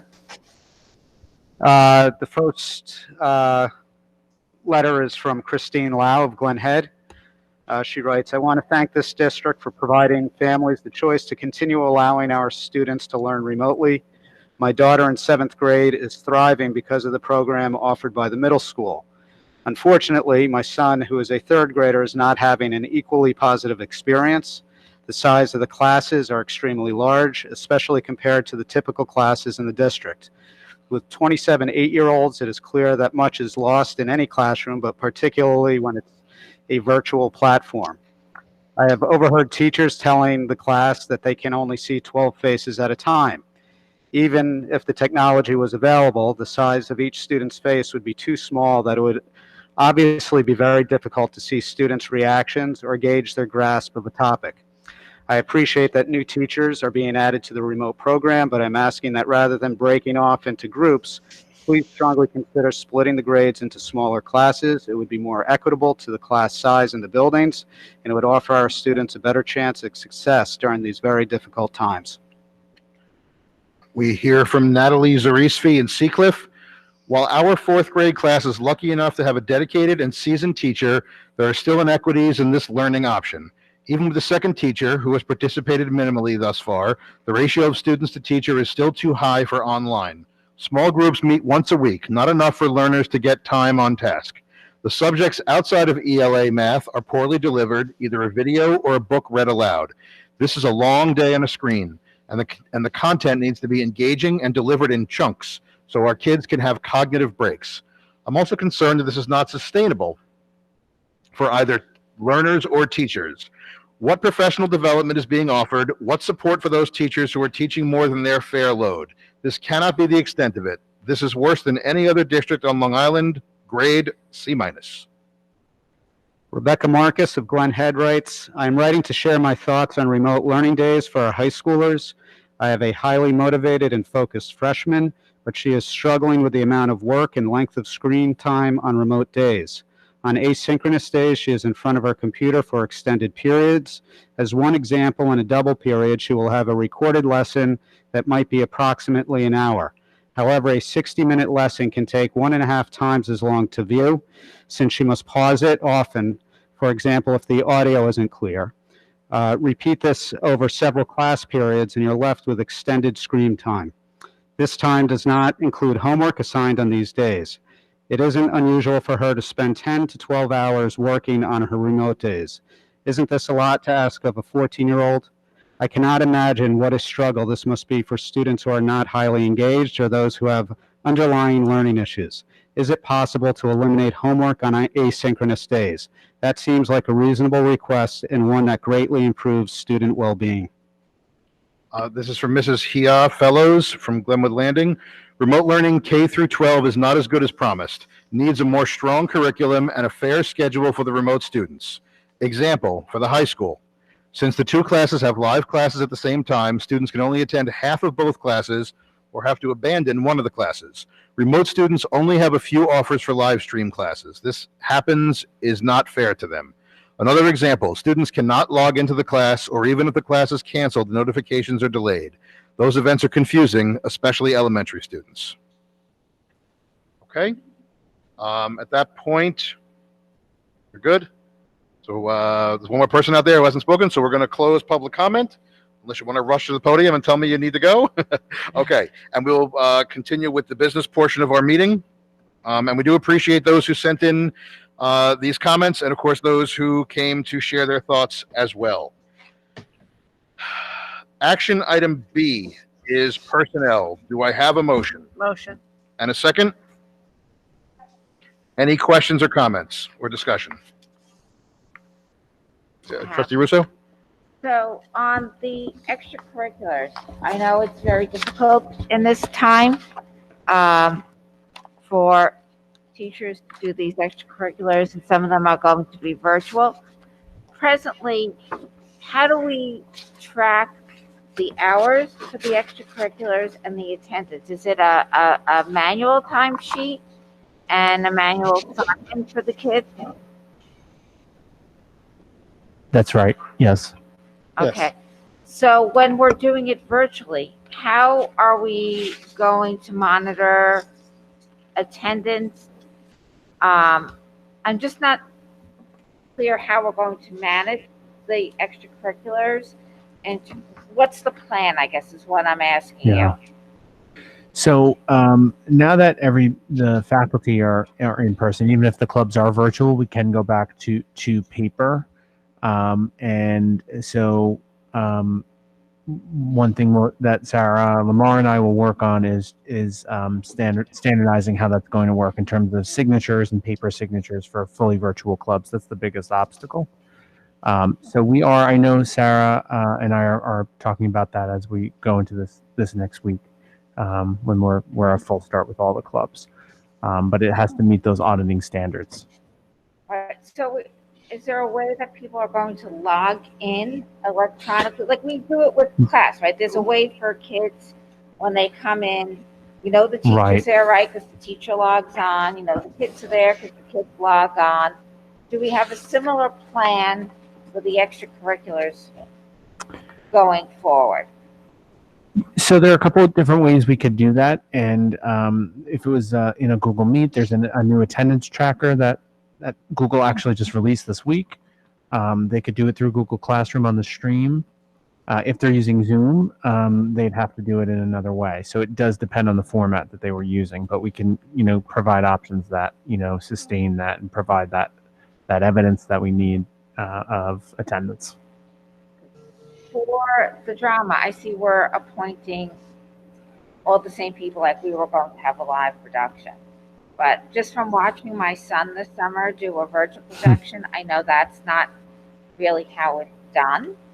So I guess and then I know, I was told we've experimented with it, but virtual productions require a plan, and you have to have the right people in place. And it's not simply just taking a live production and doing it virtually. It doesn't work that way. Not every play is rendered towards a virtual production. Obviously, we want to encourage, these activities for our children, but do we have a plan on how we're going to handle play aspect? And do we have people who have experience in virtual productions handling it? Because it's a very different animal. Yeah. I would have to talk to the advisors to see the specific plan and could look at who they're working with to consult, to get advice from or training on doing a virtual production. Totally agree. It's a totally different situation. Right, so the thought is for now that we put the structure in place for the advisors. If we get to a point during the year that we the club isn't going to run, or we can't do a production, or we don't need an accompanist, or we don't need a customer, or whatever it might be, that person, while they are appointed, they wouldn't do the work and thus wouldn't get paid. So this enables us to put the structure in place, and it gives the Fine and Performing Arts Department time to think through that plan to execute. We did a virtual performance at the middle school in the spring. It was very well received. It was very well done. High school is obviously different, but we want to think through this in a way that's thoughtful and we're known for high quality productions. That will continue. It can be done. The structure just There's no question about it. Right. So no, we don't have a formal written plan at this point in time, but we will have one as we move through the year. So going forward, so if some of these activities don't run, or God forbid school gets shut down or whatever, and we're not able to run it, then the stipends will be prorated, right?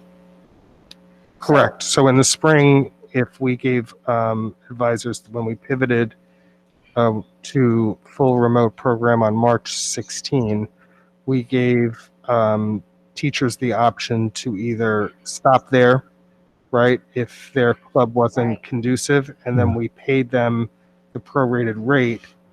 So it was about 2/3 of the stipend for the year. Right. And so when we looked at, so when Chris and Sarah went through all of the document and the paperwork and all the backup to substantiate where they were, that all gets calculated based on the spreadsheet. Then I look at it again before it goes to payroll. There were some clubs that went through the balance of the year, but they still met all of their meeting requirements and for level 1, 2, or 3, and then they were paid their full stipend. I would approach the clubs and activities in the same way this year. So they are, for each of these things, when they aggregate, it is absolutely a big number. But when you disaggregate it and you look at the numbers of kids who are involved in this and the amount of money that we pay for each of the individual clubs, a lot of this is like gold for kids. It really helps with the engagement. It really keeps them involved, and it gives them avenues to. I'm not saying, and I know you believe in all this, right? So to the extent that we can keep these moving, even if we were in a fully remote environment, I'm all for that, because it's just another way for us to hang on to kids and keep them engaged. But to your point, if we don't have a spring musical, well, then we wouldn't pay because they wouldn't have done the work. Right, because it's different. Exactly. You'll have you're not going to have a pit orchestra or a virtual production. Correct. You might have light and sound, but you're not going to have Correct. a pit orchestra. That's exactly right. And so even for example for last year, we closed school the weekend of their performance. So they did everything but their final performances. And so I processed their full stipend payments. That makes sense. It would be interesting for me to, or maybe the board would be interested in getting some of the detail, just so we can see how we're tracking it in this new environment. Yep. The backup. And it will be interesting. I would be interested in finding out what the plan is in terms of, when the weather gets cooler, how are we going to do the music ensembles? I would be interested in, how you're doing robotics. What's the plan for the virtual production? And you might need different people, is really my point, because a virtual production is much more akin to a TV production than to a live production, because it's not a live production that you're filming, it's different. Right. So you might need to hire different kinds of people, and you may even have people in the community who would volunteer, we have a lot of people in this community that have expertise in these areas. I might have a son who might be could be volunteers. But those are just thoughts on how I would be interested in knowing how we're doing this. Just like I'm interested in knowing how we're doing the teaching and learning moving forward. For the process part, attendance, things like that, Sarah and I send out a comprehensive email to the full faculty, attention to the advisor. So, I'll share that with you in the next update. We're actually working on that right now. It might be, I know that at other schools are doing like chess club and even robotics remotely. It might be interesting. I think even moving forward, since we do their timesheets and everything electronically for the teachers, I know they have to swipe in and swipe out when they're working, to have something comparable in place in terms of the extracurriculars, that they're there and, these are the hours they're logging in. Yeah. And for the kids also to log in electronically, because what happens, kids, they sign in, they leave, right? And then a handful of kids are doing the work of the club and everyone's putting it down on their college application. So, especially now when you can't physically see that the kids are there. And I Definitely think harder. we want to put our money where kids are actually participating. I think that would be helpful for all of us to see that as a backup of just the nuts and bolts, so to speak, of how we're going through those steps. Yep. Could I just follow up on something Chris said? Sure. I heard that you said you're working on things like attendance and minutes. What is the frequency of submission that you're going to expect this year? Are you going to do it on a monthly basis? Do they do it every, mid-year? How often are you going to expect people to submit documentation? What we've done in the past is the monthly documentation for attendance, and then we've had mid-year reports and then end-of-year reports. So I think it's a matter of how we adapt that structure to the process for attendance and what that would look like. So, looking at how that data would be collected and archived, not necessarily changing, the frequency or the amount. Okay. The other question I had was, in previous years, and I'm not saying whether this is a good idea or a bad idea, but the number of participants within a particular club or activity was monitored fairly closely, and there was a year-end review in terms of whether or not the club or the activity was really a viable option based upon the participation. Are we doing anything like that anymore? We did do that last year with input from the principals at our budgeting meetings with the principals, looking at and really asked that question about participation. Working with Sarah too to see which clubs were consistently not running, and the charter forms in the beginning of the year. We did not do this last year, but we could have an end of year form that's kind of like a parallel form to look at club membership retention. I actually review the enrollment before as I'm signing off on all of those. So after Sarah and Chris have reviewed everything, all the packet and all of the information comes to me, and I actually look at participation and percentages individually and collectively. Thank you. Sarah, you had a question? I was just going to say that I don't envy you. I can't imagine how incredibly difficult it would be to make any decisions based on data from last year or this year. I know in my own company, we need to make much, much more expensive decisions than what we're talking about here based on sales data that's just been destroyed by this past year. Like, we're not making decisions on data at SenseMark, right? We're just digging up our old data and trying to hold together the structure and the customers, right? We're just trying to stay in touch with our customers until we get through this, because it takes a long time to build a company, a school district, and I think there are a lot of ways that we have to take a very long-term view, and it's just so hard to do with what you have from the end of last year to the beginning of this year. It's just got to be hard. All right. Well, thank you, Chris, in advance. Because you haven't done it yet, but we know that you will. Sarah and I are talking every day about your typical updates are not short on detail, so we have no reason to fear. Thank you. Are we prepared to vote on action item B? All those in favor, say aye. Aye. Aye. Any opposed? We're good. Okay. Action item C, the adoption of the 2020-2021 district goals. Do I have a motion? Motion. And a second? Second. Thank you. Any discussion or comments? I just want to say I appreciate that we had a robust discussion last time, and the comments and thoughts we worked on were taken to heart, and I think we have a better document now, and off to the races. Agreed. Off we go. Okay. All those in favor? Aye. Aye. Action item D, approval of budget transfers. Do I have a motion? Motion. Second? Second. Any questions or comments? All those in favor? Aye. Aye. Action item E, acceptance of a donation from the Seacliff School PCA to Seacliff Elementary School of $500 to be used for the beautification of the learning log and the garden at the Seacliff Elementary.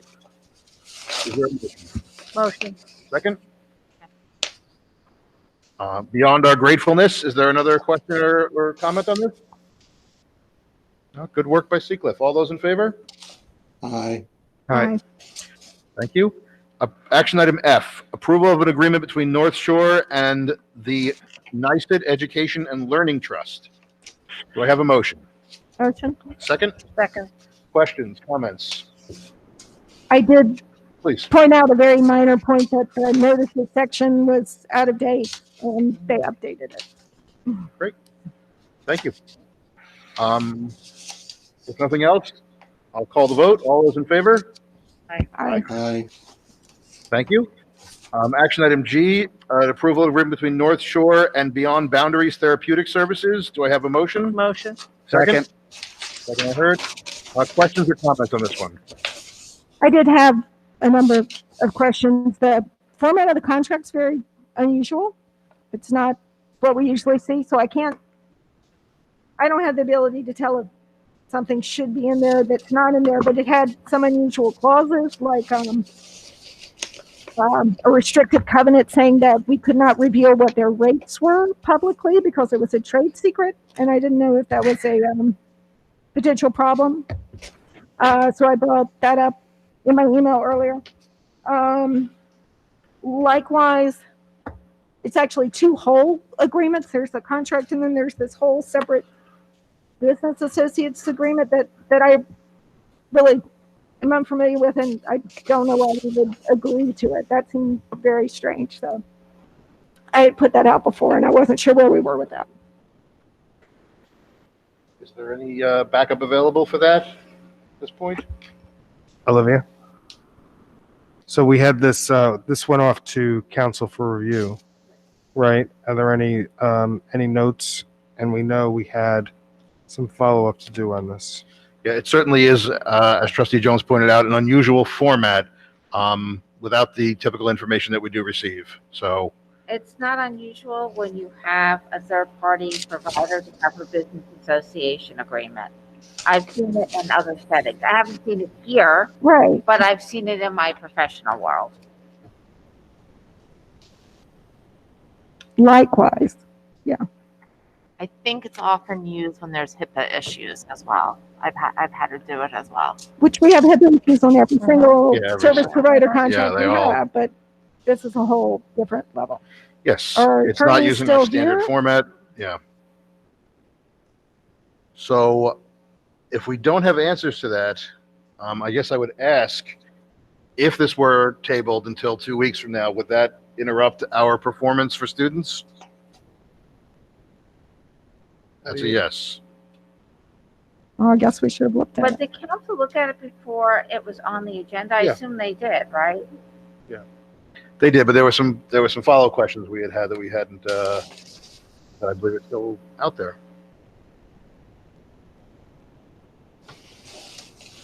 Are the attorneys gone? Yeah, I'm here. Do you have the writer to that? Go ahead, James. I was saying, do you have the writer to that contract? I believe I addressed many of those issues in the writer. I'm not sure if you've seen it. I don't remember seeing a rider. No. I don't think so. The writer should be attached to that agreement, and it does remove some of those provisions, I believe.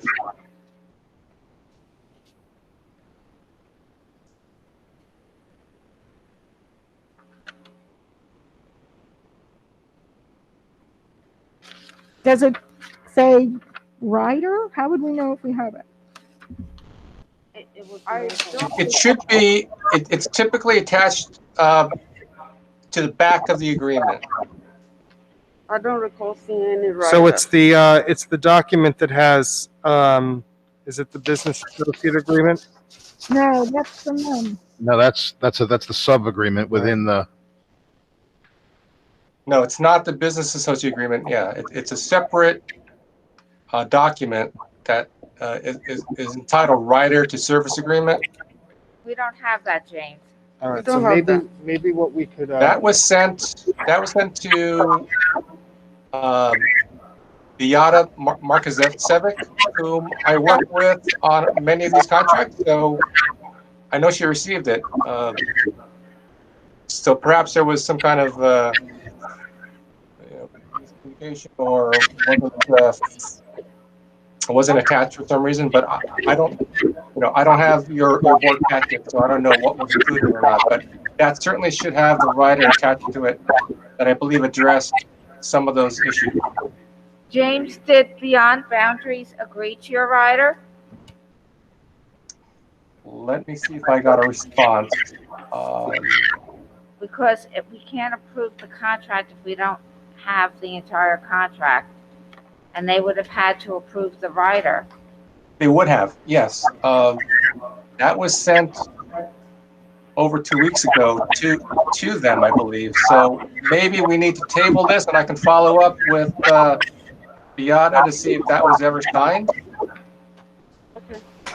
Because I would recommend against approving it without the signed rider. Yep. Okay. So Glad is to there a hear there was a motion? writer. Pardon? I'm glad to hear there was a writer. Yeah. We need a motion to table? Table. Yes. Motion to table. Is there a second? Second. Okay. All those in favor of the motion? Is there a discussion of the motion, I should say? No. All those in favor of the motion to table? Aye. Aye. Okay. Okay. I'll follow up with that. Thank you. James. Action item F, which is an approval of an agreement between North Shore and Family Pediatric Home Care, a division of Triborough Home Care. Motion Motion. and a second. Second. Any questions or discussion? All in favor, say aye. Aye. Item I, approval of an agreement between North Shore and E1 US LLC. Is there a motion? Motion. Second over there. Other questions or comments? All in favor? Aye. Okay. You got everyone, Betty? Thank you. Action item J, approval of an agreement between North Shore and Lindsay Plunkett. Do I have a motion? Motion. And a second? Second. Okay, this is for neurological and psychoeducational evaluation. Is there a discussion or questions? Okay, all in favor, say aye. Aye. Aye. Thank you. Action K, approval of special ed services contracts. Motion? Motion. Second? Second. Questions, comments? All in favor? Aye. Aye. Okay. And now we have discussion of report L, which are board committee reports. Tim, you had a LAC meeting. I heard it was great last night. Yeah, it went very well.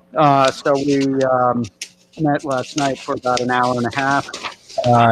Jen Lamond, as you know, is the chairperson this year, and Deb McDermott agreed to serve as secretary. And based on the feedback that that the board offered a couple meetings ago, we discussed some of the issues, or I think all of the issues actually that had come up, including FEMA reimbursement for COVID expenses, state aid, the mapping out of the pilot IDA properties. With regards to community outreach, we discussed that we expected sometime this year that the LIPA settlement would probably be happening, and that would need to be prepared to do some community outreach and communication with regards to that issue. And we also discussed testing K through 8, and the what was going to happen with that, and whether that was going to be going forward. Peter was there, and it was very helpful because he was able to give quite a bit of background on all of these issues. And I think that's about it. Yeah, it's a good meeting. And a terrific group of people. Sorry, that's fantastic. I said it twice, so it was caught on the on the tape. Is there any other committees that met that we should be discussing? Okay, so with that, we'll move on to old business. Old Business, Sarah, sorry. Budget and Finance Committee. Okay. We need to move forward on that or not? What are we doing? Do we get more information? I think people are gonna reach out to you. Peter, you're gonna reach out.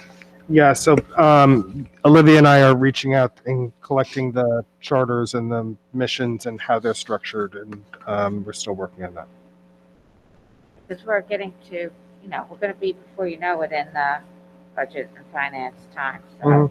and then we'll need to, send out a mailer, get the applicants and review them. So Okay. I know you got a lot on your plate, but I do. I just don't want it lost. No, we neither do we. We're reaching out to different groups to compile the data for you. Thank you. Thank you. Other old business? We also were going to reach out to other committee membership to the community, i.e. like safety and security. That's all happening next week.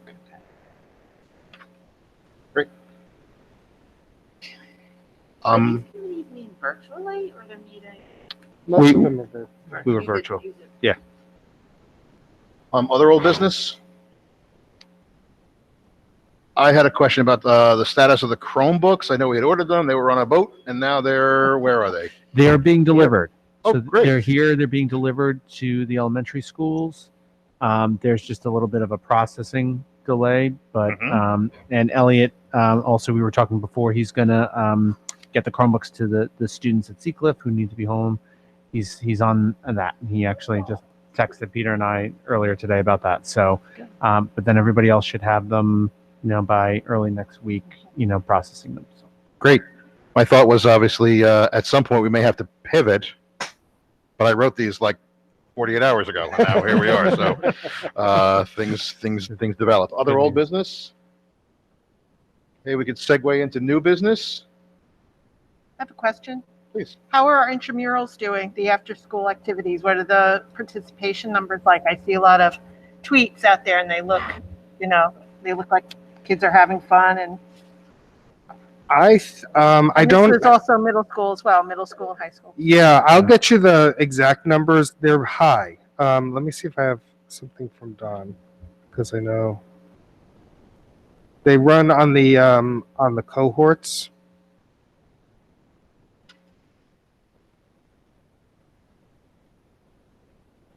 Give me 1 second. No, I'll get you the numbers. We'll get them by cohort A and B in middle school, high school. Great. Are the phys ed teachers are hosting? Yeah, them? a lot of the phys ed teachers, but beyond that too. Uh-huh. Yeah, it's but having fun. I've anecdotally heard good participation and fun and a Yes. good break, but certainly getting a little more quantitative data would be great. Absolutely, I will do that. Any other new business or questions? I have another question. And then that's Sure. it. The SATs were held this past weekend. Yes. Here. Yes. How was the social distance? Was there proper social distancing? Was it just North Shore students? Were they students registered from other districts? This one was open to us and other districts. We had to submit a plan beforehand to let them know how we were going to do all the social distancing, how the registration was going to work, all of that. So we did all that. That was approved. Everybody was, there were no cases where kids were not 6 feet apart on the day. We are having there was a hiccup that happened not via us but via the college board, where they oversubscribed kids to they let more kids register than we were permitted to have on site, and so they knocked kids out. Wow.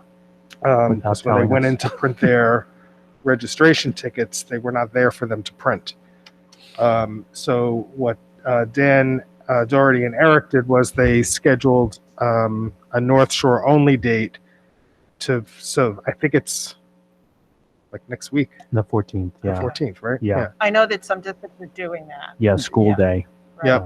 During the school day. Yeah. Yes. Okay. Yeah. And so we'll do that here, and so everybody in North Shore will get their SATs. Good, because this is crunch time for kids who it's their last Yep. chance before they start to, go full throttle on their application. Well, the So, ED applications are due. They can be due as early as October Yeah. 15. Yeah, Right. So. So I was concerned about that and the safety of the kids. Yeah. Did we need to hire more proctors for that as well?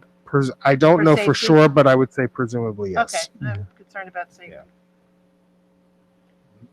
Good. Sarah?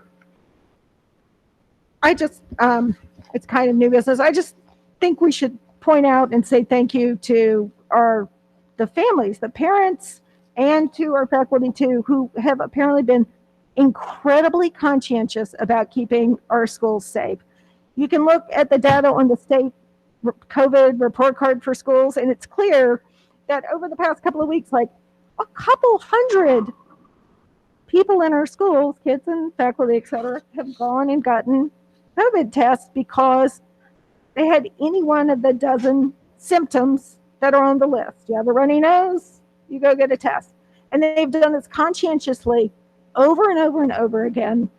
And I just think we owe a tremendous thank you to everyone who raised their hand on the health test and said, yeah, I woke up with a runny nose this morning, because that is what has kept our schools safe. I'm just It's absolutely true. tremendously grateful for the people of this community and how they've gotten us as far as they have. So I just want to say thank you to all of those people. And I'm sure it includes our faculty and staff as much as the parents. Absolutely.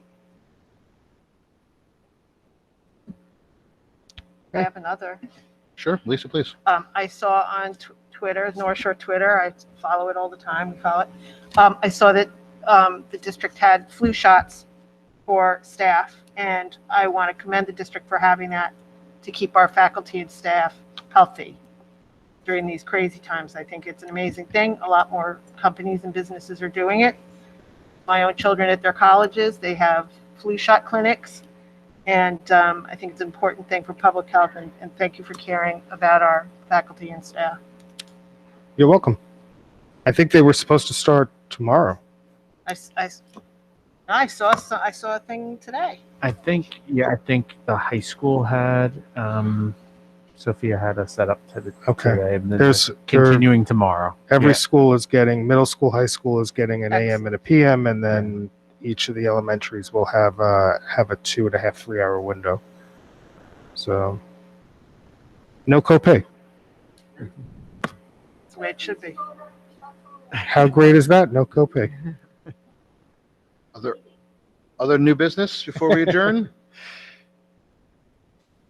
Okay, motion to adjourn. Okay, thank you very much. Good night, everyone. Good night. Good night.